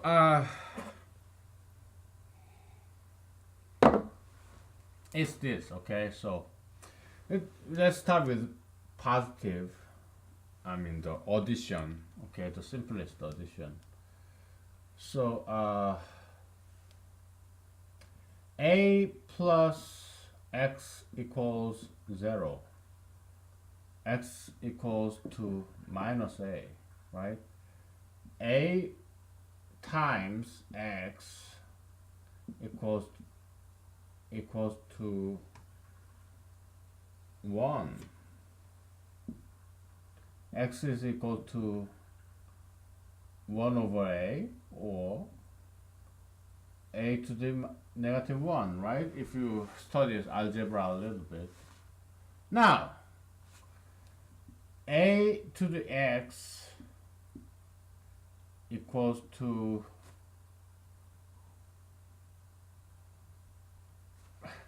what now? Okay, this is where the problem arises. Let's say it's b. Okay, so now you have two things. It bifurcates. Okay, x is equal to logarithm log of now my blue pen is giving up on me. Logarithm of to the base of a to b. Okay, or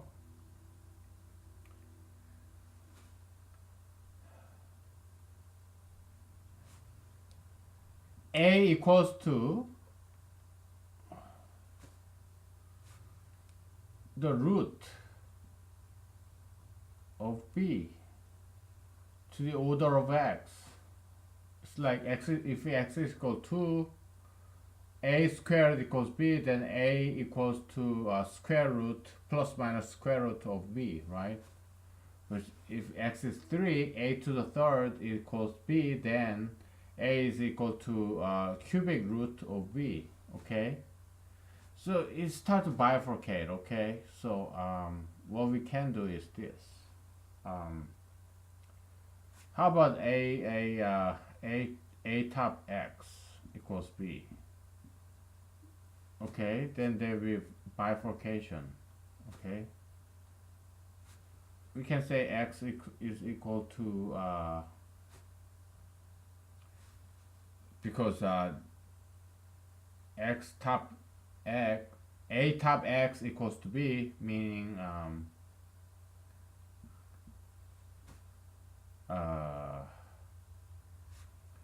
a plus multiplication 1 2 3 4 b, right? Oh no,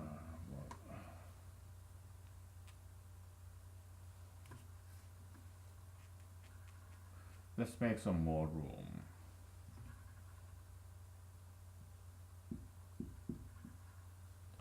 Okay, so meaning a is equal to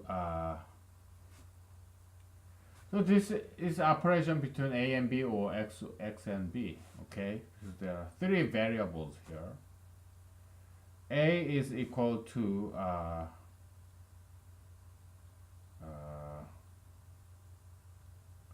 x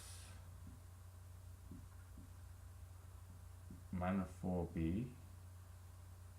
Okay, so or x equal to a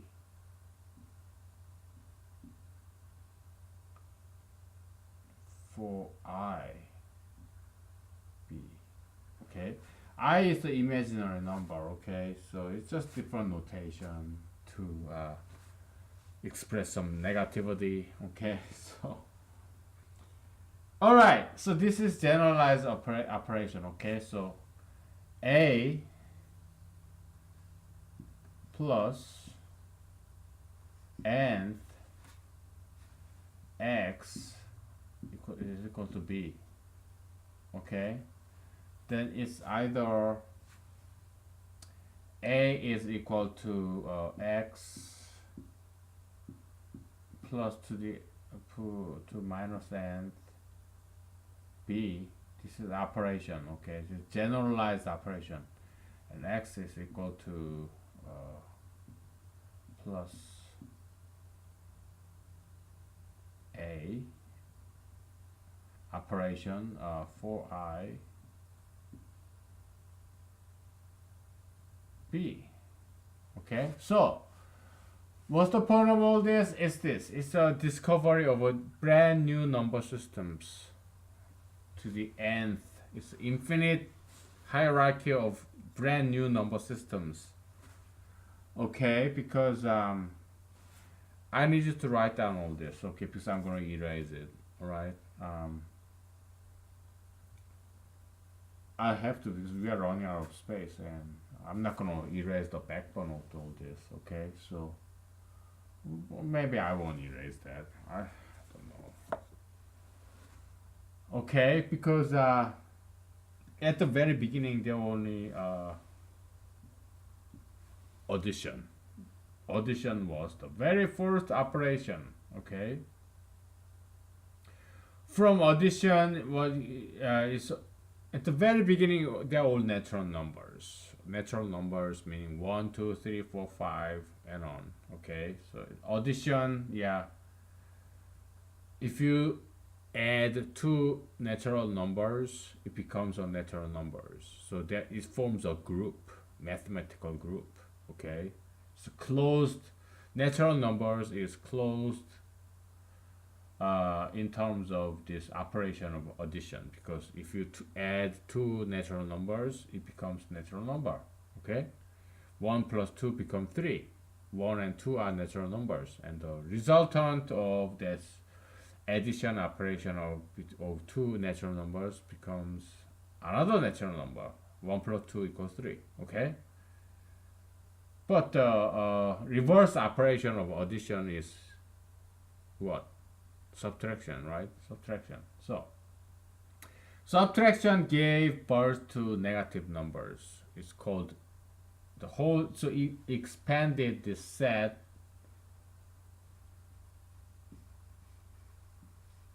You have 0, actually 1 before the country of India introduced. We have to take a break. We have to erase this and then take a break and do another thing about this expansion of the number system. Okay. All right. Take a break.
Okay, this may be a little bit of challenge for you, even if you know mathematics and science.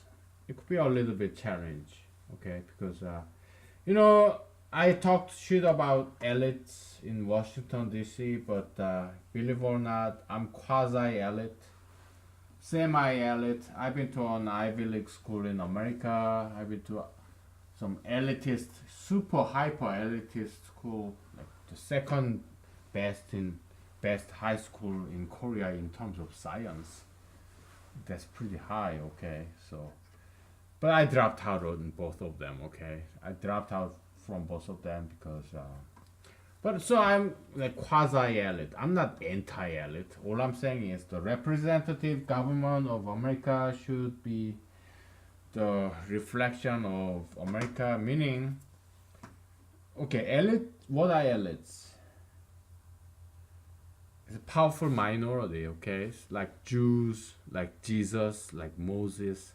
They're minority, but they are very powerful. Like kings and government officials, they're minority but powerful minority.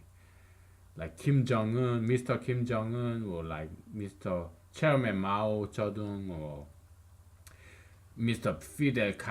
Senor Fidel Castro. Yeah, they're all powerful elites like Lenin, like Leningrad or Stalin or Hitler. Yeah, powerful minority. They are elites. Okay, so they're a part of parental figure for me because I did go to elite school and I did belong to elitist society only for a while. So yeah, I learned a lot from them. Okay, so I'm not anti-elite. All I'm saying is representative government should have the proportionate amount of elites. So if only 1% of American population is elite, then so should be Washington D.C.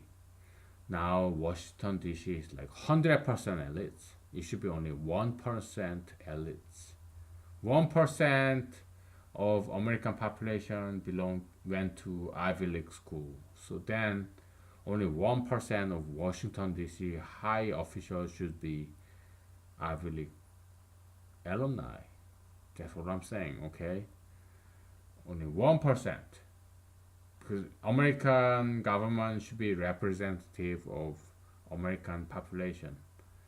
Because what often happens to all these elites is that they study too much, they're workaholics, so they tend to lose common sense. Like Barack Obama or Donald J. Trump, they went all to Ivy League school. Donald J. Trump went to University of Pennsylvania. Okay, what are Ivy League schools? There are like eight of them, seven, eight of them. Harvard, Yale, Princeton, then Cornell, Brown, and the University of Pennsylvania, Dartmouth, and University of Columbia. Okay, Ivy League school in the Eastern Coast, and then you have West Point and Stanford. Okay, so yeah, 10, and then you have Berkeley, University of Berkeley, and Duke University. So yeah, maybe there are 12 of them. Okay, and then you have University of Chicago. Okay, all those. And there are some powerful state public schools, universities too. You know, University of Texas of Austin and University of North Carolina in Chapel Hill, and then University of Michigan in Michigan, and University of Wisconsin, Madison, University of Illinois, Urbana-Champaign, UCLA, UC Berkeley. I think I talked about Berkeley before. So yeah, they're all these big schools. Okay, so they are elites, but they're only 1% of population of America, and the Washington D.C. the or governors, congressmen, or senators, they should only 1% of them should be Ivy Leaguers or these big schoolers. Okay, 1% because they should reflect. They should be the mirror image of American population. Okay, so that's my opinion. Okay, whether you agree or not, I leave that up to you. All right. So, going back to this mathematics, okay, so let's say 1 plus 2 equals 3. Okay, so whatever natural number starting from 1 to 2, 3, 4, 5, that's natural numbers. Okay, apple, 1 apple, 2 apples, 3 apples, natural numbers. Okay, and then they came up with this idea of subtraction. Okay, 2 minus x equal to 1.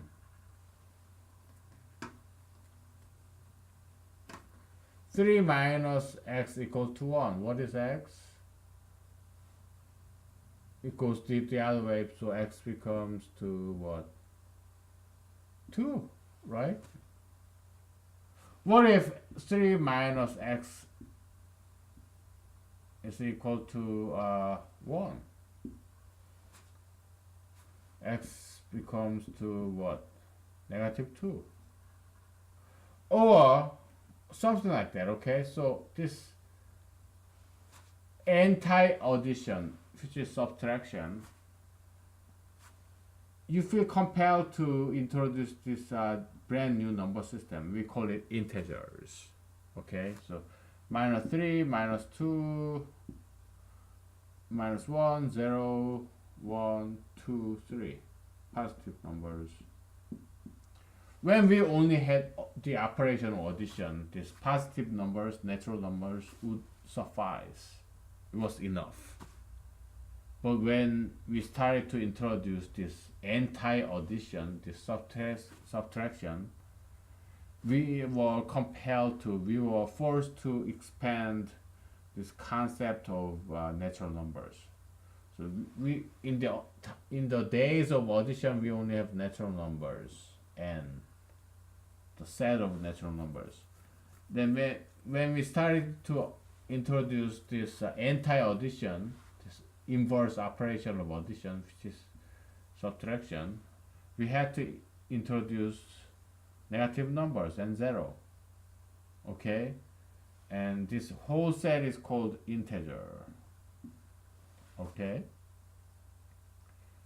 so whenever you introduce an inverse operation, you come up with new natural, more expanded natural number system. Okay. Okay. So did you write down all this, or can you remember all this, because we're gonna erase? Okay. Now, this theory has never been published. I talked to several professors, but then some of them appreciated it and some of them didn't like it. So they thought it's useless, pointless theory. So I just moved on. I didn't try to publish this. But I'm telling you all this so that maybe you can publish it. I don't know. Whatever. Whatever makes you happy, okay? So now we have multiplication. 3 times 2 equals 6. Okay? Sorry. 3 times x equals 6. So what is x? Equals 2. We are still in the realm of natural numbers. Okay? Now, what if 3 times x equals to 5? What is this x? Sorry. 2 times x equals 5. Okay, so x equals to, it's no longer a natural number, and it's not negative integer either. So we used to have integers. First we have natural numbers, then we expand it to natural integers because we have subtraction. Now we introduce this multiplication, and then we are introducing this system of division, operation of division. And once you operate, so x equal I'm not sure if you have still use this symbol of division. X is equal to 5 divided by 2 equals it's no longer integer. It's not positive integer, not negative integer. It's something we call a rational number. 5 over 2 is equal to 2.5. Okay. It's what we call rational number, which can be expressed in this form. Okay. Some integer over another integer. That's a rational number. Okay. And this rational number can be either finite or infinite. If y is equal to 1 over 3, it's still rational number because it can be expressed in this form of denominator and numerator. But it's infinite. 0.333, we call it 0.3 dot. Okay. Yeah, it's infinite number. Okay, but still rational number. All right. So now we started with natural number, then we expanded to integers, then now -3, -2, -1, 0, 1, 2, 3. It's one dimensional axis, Cartesian axis. Okay, one dimensional Cartesian axis. Okay, and then we realized that between 2 and 3 was the number that calls 2.5. Okay, right in the middle. This discovery of fractions. Okay, all thanks to this reverse operation of multiplication that we call division. Okay, there was first addition, then there's addition, and then subtraction, and then multiplication, and then division. And this reverse operation always expands the number system. It introduces new numbers like rational numbers or like negative numbers. Okay, it expand reverse operation like negative, like subtraction or division. They introduced new numbers like negative integers or rational numbers, fractions. Okay. Now, I guess you can make some connection to the metaphysical world where evil ideologies introduces, expands, broadens our horizon of understanding. Gayism, Pietism, maybe it has some good impacts on society because it makes us realize what the concept of purity, clean baby is, like without any tattoos, any piercings. What is beauty? What is nature? What is purity? Yeah, it makes me reappreciate how beautiful a baby is without any tattoos and piercings. Why is it right to be heterosexual? Yeah, so it's concept of necessary evil. Okay, I think that's why God created all these evil things and make it dominate our society so that we can appreciate what we used to have, like traditional values and virtues, which I really love in personal level. Okay.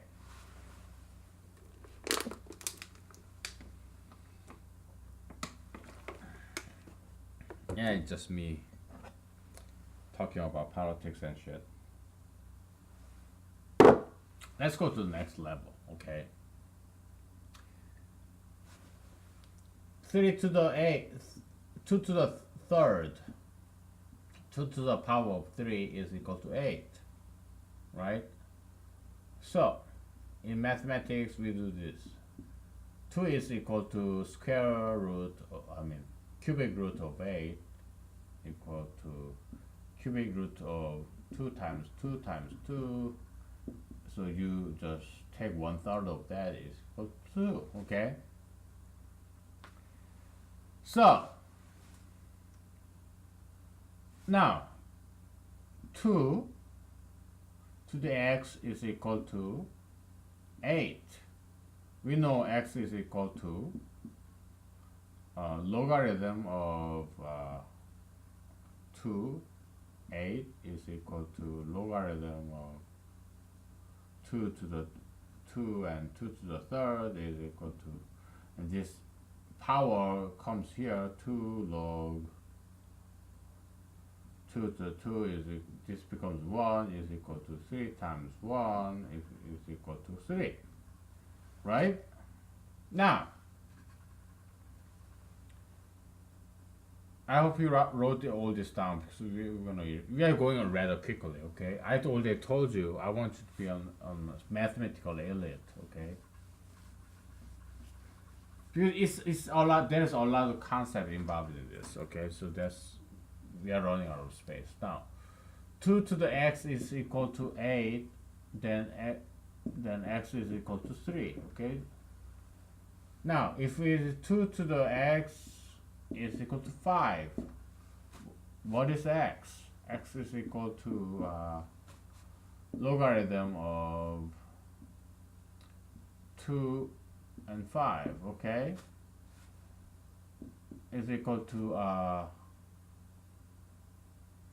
so 2 to the 2 is 4 and 2 to the 3 is 5, so it should be 2 point blah blah blah blah blah blah, something like that, okay? It's an irrational number. Why? Because this number can be mathematically proven that it cannot be expressed as a over b when a and b are integers, okay? Something else. Okay, so reverse operation of this 2 power x.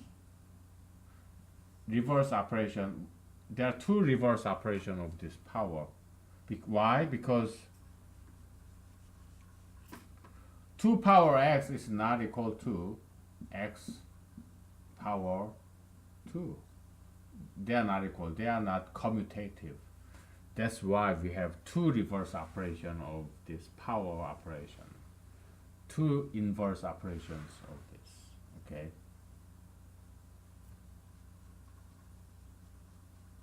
I'm going real fast, ain't I? Okay, so, yeah, but we have to because it's just too much cover. Too much cover. So if you cannot follow this, go back and Google, Bing, all this mathematical algebraic operation, okay? So then you have to catch up because I don't have all day. It's my Saturday, all right? So if you cannot catch up with me, then you have to do it on your own time, all right?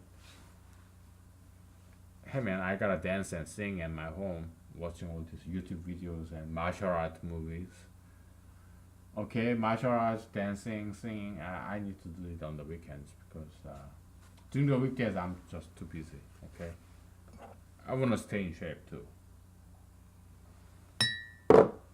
Okay, now x squared is equal to 4. What is x? Plus minus 2. Okay. Now, x squared is equal to 3. What is x? We call it square root of 3. Positive and minus. And if it's square root, we omit 2, okay? Is equal to 1.732 blah blah blah blah, okay? Something like that, okay? So this power operation, x power 2 equals 3.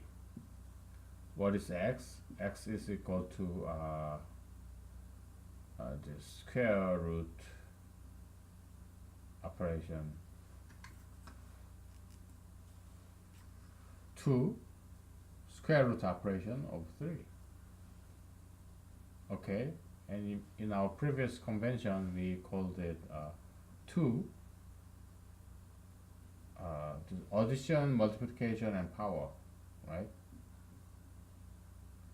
Of I don't know if it was minus 3 or 3i, okay? Let's just call it minus 3, okay? Over 3. So this brand new number, and mathematically it can be proven that this number is not rational, okay? There's no a or b, which are integers, they can be expressed. They can express this number. Okay, so this inverse operation of this power, there are two systems, right? This is n square root or logarithm of n something. Okay, the two inverse operations, they are both irrational numbers.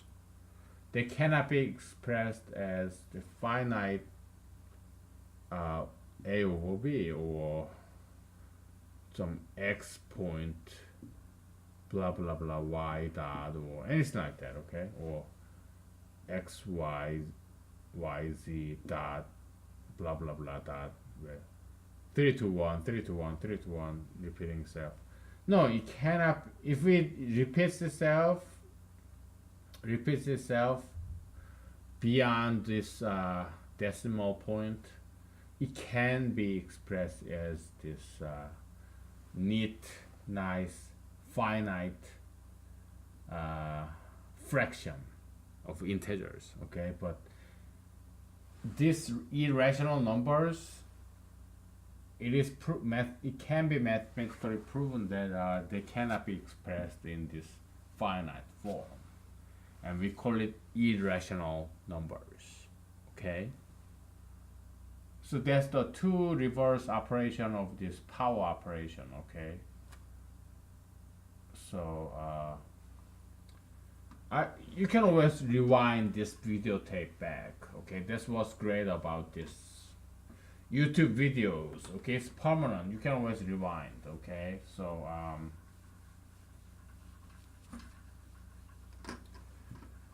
you have x powered by a equals b. Okay, now a is equal to x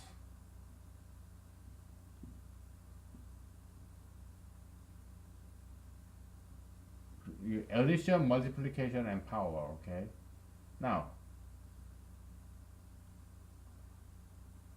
x is equal to a 3i b. Okay, so these are the two inverse operation of this power operation, and they are not equal. They are not the same because this power operation is not commutative. 2 to the third is 8, which is not equal to 9, which is 3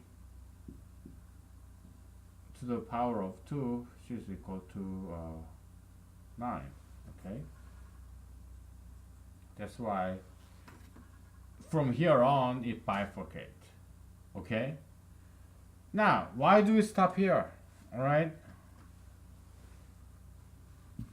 there's no need to stop here. Okay, so let's 2 to the 3 equal 8, right? Okay, and 2 to the 4th equals 2 times 2 times 2 equal 8. 2 times 2 times 2 times 2 equals 16. How about somewhere in the middle? 2 times x, 2 to the x is equal to 10. Okay, I'm still going to the basics because I don't want to go too fast. Okay, it should be, so 10 is between 8 and 16. Okay, 10 is between 8, so x must be equal to between some number between 3 and 4, like 3 point blah blah blah blah blah. Okay, and we express mathematically as a language. It's an agreement, contract, a promise that okay, let's just call this x is equal to logarithm with a base of 2 of 10. Okay, okay, and it's just mathematical symbol, and there's this logarithm ruler that old engineering students back in the 70s, this is logarithm ruler. Okay, where you can do all this. Or nowadays you have scientific calculator, so Yeah, it can just give you that, okay? Now, there's one operation, logarithm, okay? One inverse operation of this power operation. Now, you have 2 to the 3 equal 8, and 3 to the third equals 27, all right? What about somewhere in between? X to the third is equal to 10. Okay, what would this be? Somewhere between 8 and 27. Okay, this x should be some number between 2 and 3. Okay, so we call x is equal to the cubic root of 10 is equal to what? 2 point something blah blah blah blah blah blah blah. Okay, and in our new symbol we call it x is equal to 3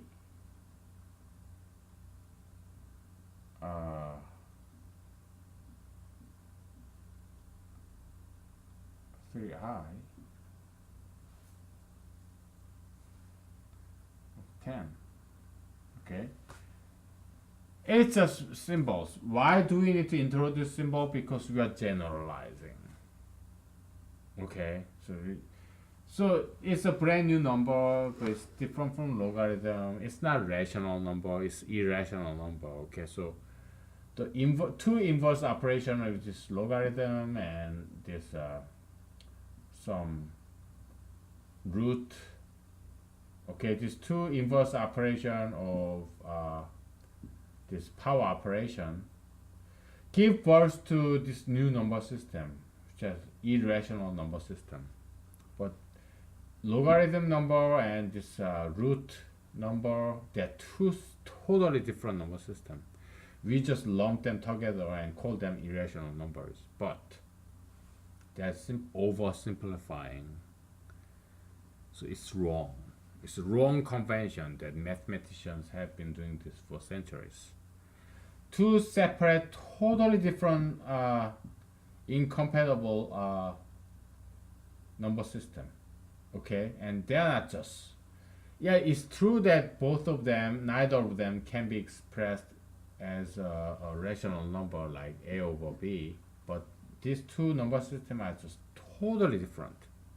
There's some commonality that neither of them are rational numbers, but neither of them are integers and neither of them are natural numbers. Neither of them are just, you know. So yeah, you're that simplifying too much. Okay, it's wrong. Okay, I'm here to fix it. I'm a mathematician too. I don't have PhD in mathematics or anything, but I'm an independent mathematician. Like there are these young mathematicians who died young, like Galois in France and Abel. Was he in Norway? I'm not sure. Was he in Norway or Denmark? Some northern European.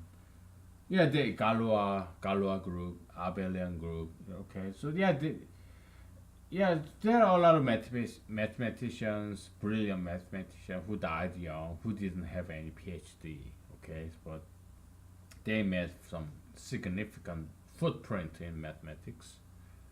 And there were even some lawyers who were mathematicians, but who didn't have advanced degree in mathematics, like Fermat. Fermat's last theorem, like x to the n plus y to the n equals to z to the n, and if n is equal to more than 5, then there's no general algebraic solution to that equation. Something like that, okay? And so therefore Fermat was not formal mathematician, but he was a lawyer. Okay, so then later on, this Abel and Galois came on, and both of them died very young. And I don't think they had formal mathematical advanced degree like PhD or masters, but yeah, they mathematically proved that. Okay, so all this group theory, Fermat's last theorem, yeah, they were all done by amateur mathematicians. Okay, so non-mathematicians or hobbyists. Okay, that's who I am. But I don't want to die young. Okay, I'm a lawyer on paper, but yeah. So yeah, I have maybe you too. Okay, you may have some valid mathematical theorems and theories. Okay, so yeah, don't get discouraged. So if I'm the president, I'm gonna fix all that. You just take this one mathematics bar exam, you're licensed. You don't have to get a PhD or anything or whatnot. Okay. Yeah, there can be some degrees of mathematical bar exam, like bachelor level, master level, or PhD level. Yeah, but you can do all that without attending school and quit your job. And yeah, you can do it during the weekday nights and weekends and on your spare time for free. Okay. Yeah, we can all do all that. We can change that. Okay. So why do we stop here? We don't have to stop here. Okay. So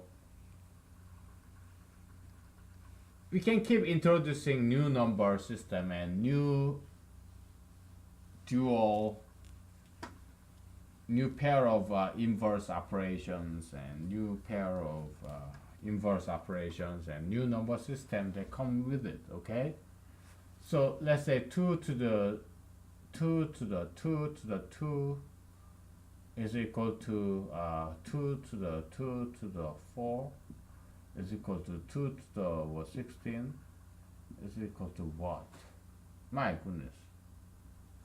Some 6,000 something, okay? And then we call this 2 to the, how many of 2's are there? 4 of them, right? 2 top 4, okay? Alright, let's do it real quick. It's equal to 2 to the 8 to the, what is 2 to the 8? 2 to 8 times 2 to the 8. 2 to the 4th is 16. What's 16 times 16? 16 times 16, well, 96. 16, 256. Okay, so 256 times 256. My goodness. 6 times 6, 36. 5, 6, 30. 2, 6, 12. 5, 6, 30. 5, 5, 25. 5, 10. 5 to 10. 2 times of this. 5, 1, 6, 1, 2.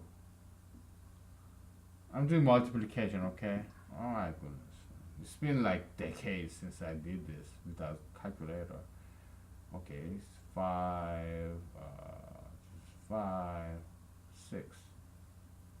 65,536.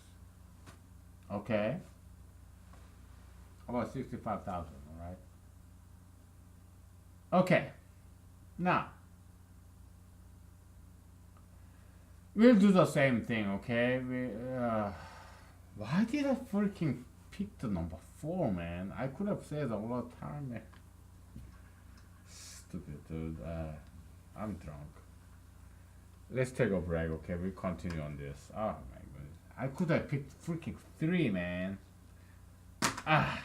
Whatever. Let's take a break, okay? Take a break.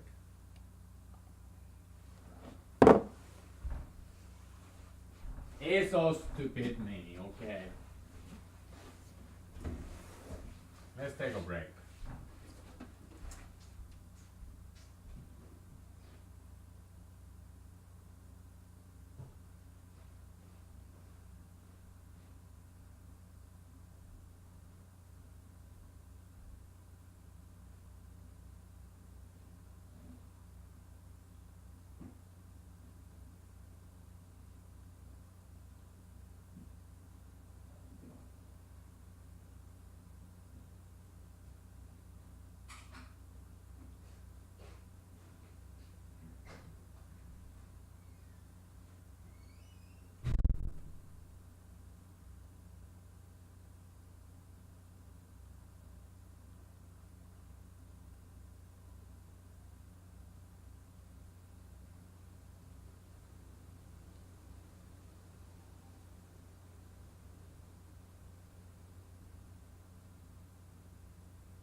Okay, I'm back. We are back. Stupid me picked up number 4 instead of 3. Had to go through all this crap. Number crap. Okay. Okay. 2 top 3. What is 2 top 3? Let's go 2 to the 2 to the 2 is equal to 2 to the 4 is equal to 16. Okay. And 2 to the why did I erase that shit? 2 2 top 2 is equal to 2 to the 2 is equal to 4. Okay. Now let's say 2 to the x, 2 top x is equal to somewhere in between number 10. What is x? Okay. X must be somewhere in between 2 and 3. 2 point blah blah blah blah blah blah blah blah blah, right? It's a brand new number system. Okay, so we will call this x is equal to, we'll denote this number x as equal to I don't know if it's x is equal to 2.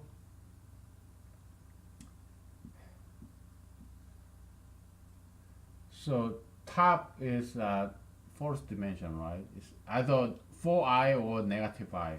You decide, okay? Whatever. You decide, okay? We just call it negative 4, okay? And then 10. Okay, it's a brand new number system. It's irrational, it's not integer, it's not rational number, it's not natural number. Brand new number system, okay? Now, I hope you wrote this all down, okay? So,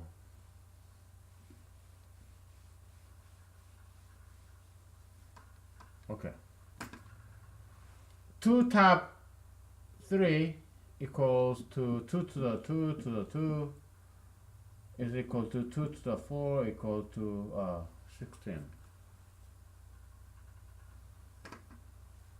16. My goodness. 3 to the 3 top 3 is equal to 3 to the 3 to the 3 is equal to 3 to the 27. As you can see, it's rapidly increasing.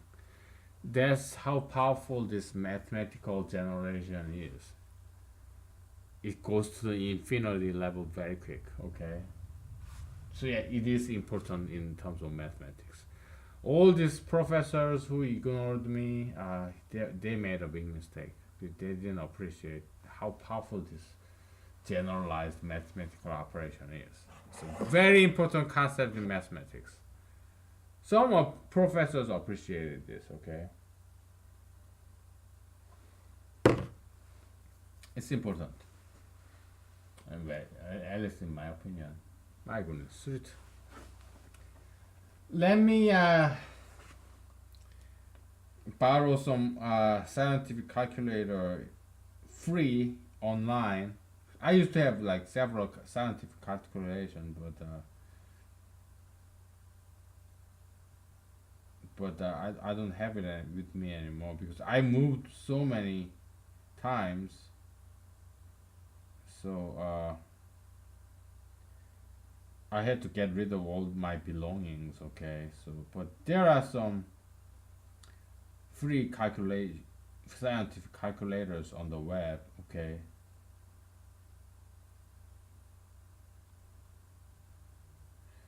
Uh, 3 to the 3 raised to 27. What is it? My, it's a long number. 3 raised to the 27th. 7, 6, 2, 5, 5. It's like phone number but longer. 7, 4, 8, 4, 9, 8, 7. I gotta put some comma in there. Comma, comma, comma. Okay. Let's see if we can express this in English. Okay, so this is 1,000, 7 million. Okay, 362 billion, 557 million, 484,987. Okay, freaking. Okay, it's a big number. It's like a billion, million, thousand, 700 billion numbers. Okay, so how big is the human population? Okay, how big is, let's say, human population? Maybe we can express human population in a very simple, condensed way. Human population, world population, 7 billion. Okay, 7 billion, about. So 7 billion can be expressed as something like 7 times 10 to the what is a billion? Okay, 1,000 is 3, million is 6. 10 times 10 to the ninth, that's 7 billion. But in terms of this top operation, you have 1, 2, 3 integers, right? You can shorten it down to 2 integers. Okay, so that's the power of generalization, generalized addition operation. Okay, so yeah, it can be very useful concept because condensed expression. Okay, you use, okay, what is 2 to the 3? We're trying to find this 7 billion. We want to express 7 billion in with 2 integers instead of 1, 2, 3. Okay, because it's condensed, it's simpler.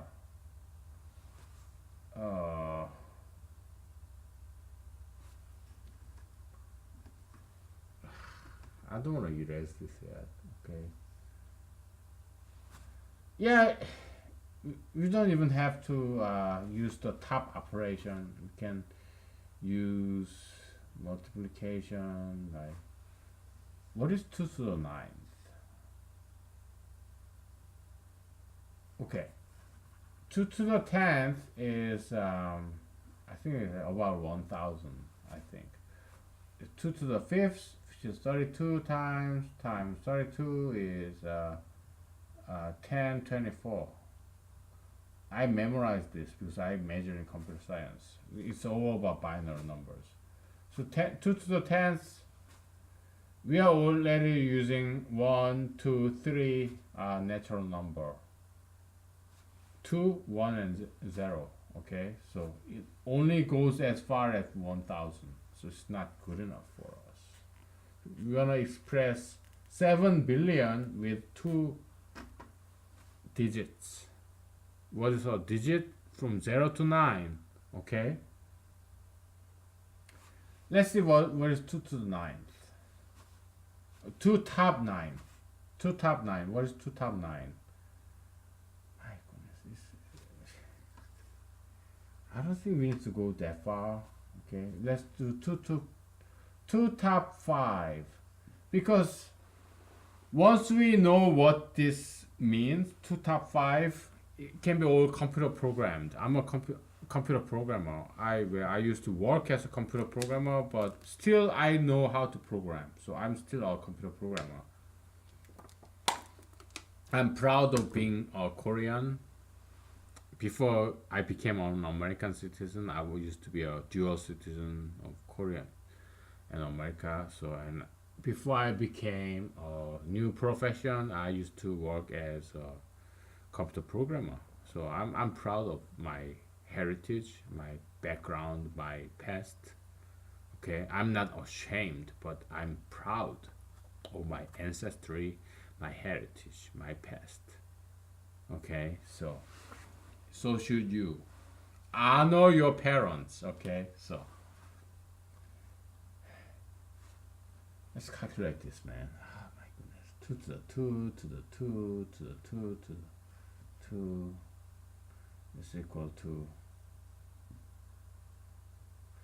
2 to the 2 to the 2 2 to the 2 to the fourth, 16. My goodness, it's so big.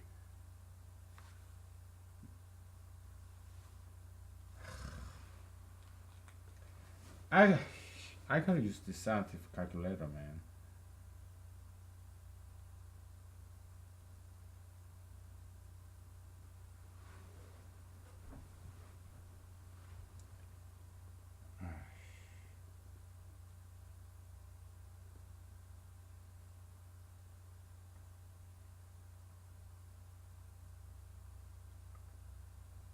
What is 2 to the 16th, man? Oh my goodness. Some big number, I'm sure. 2.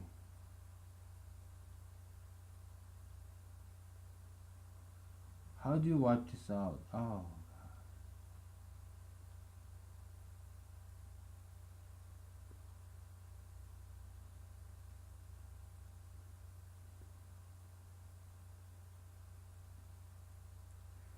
2 to the 16th. Okay, we calculated this before, okay? It's 65,000. 2 is equal to 2 to the 65,000 and 536. Okay, so now let me do 2 to the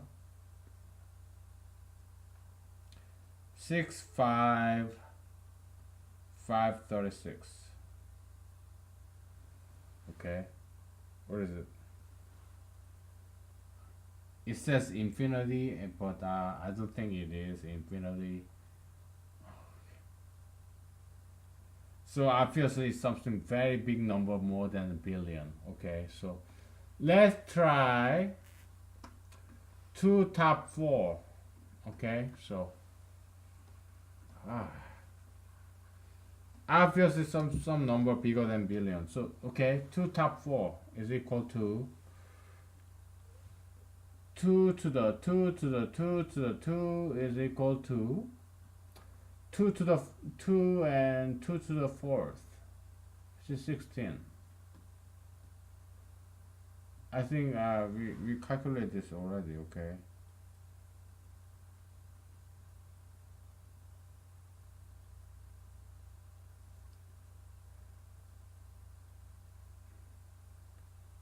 2 to the 16.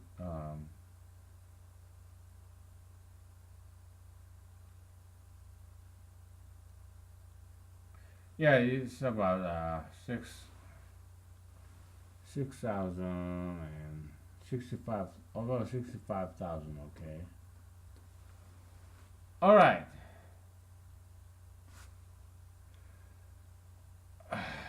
How about?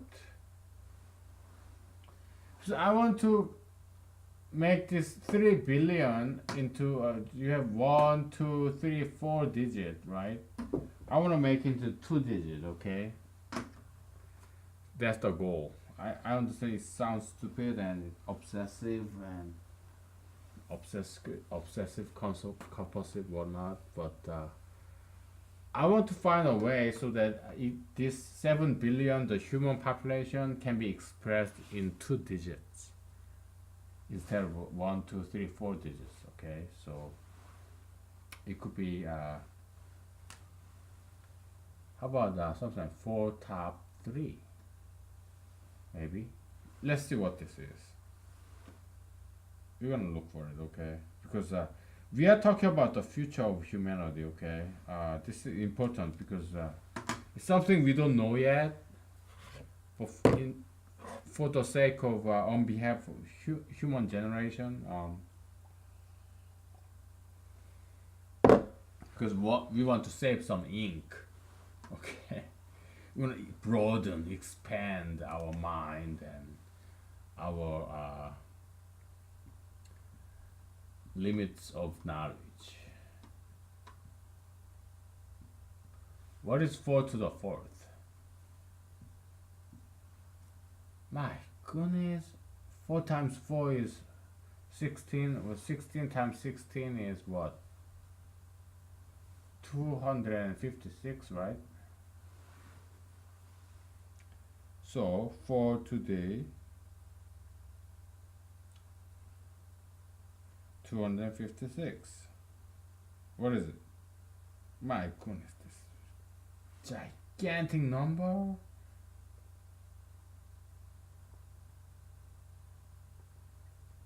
Oh my goodness.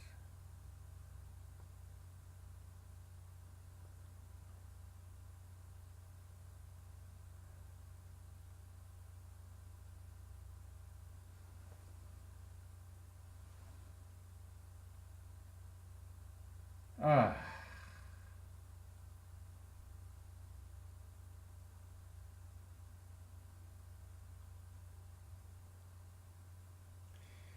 It's too big of a number, okay? So this is 1,000 and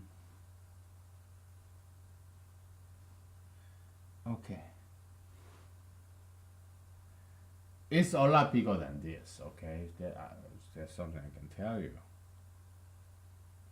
But how come 3 to the 27 becomes a lot bigger number? Okay, now I guess I mistyped it. Okay, so this is equal. It's not that big. It's like it's equal to 762 559 7484 987.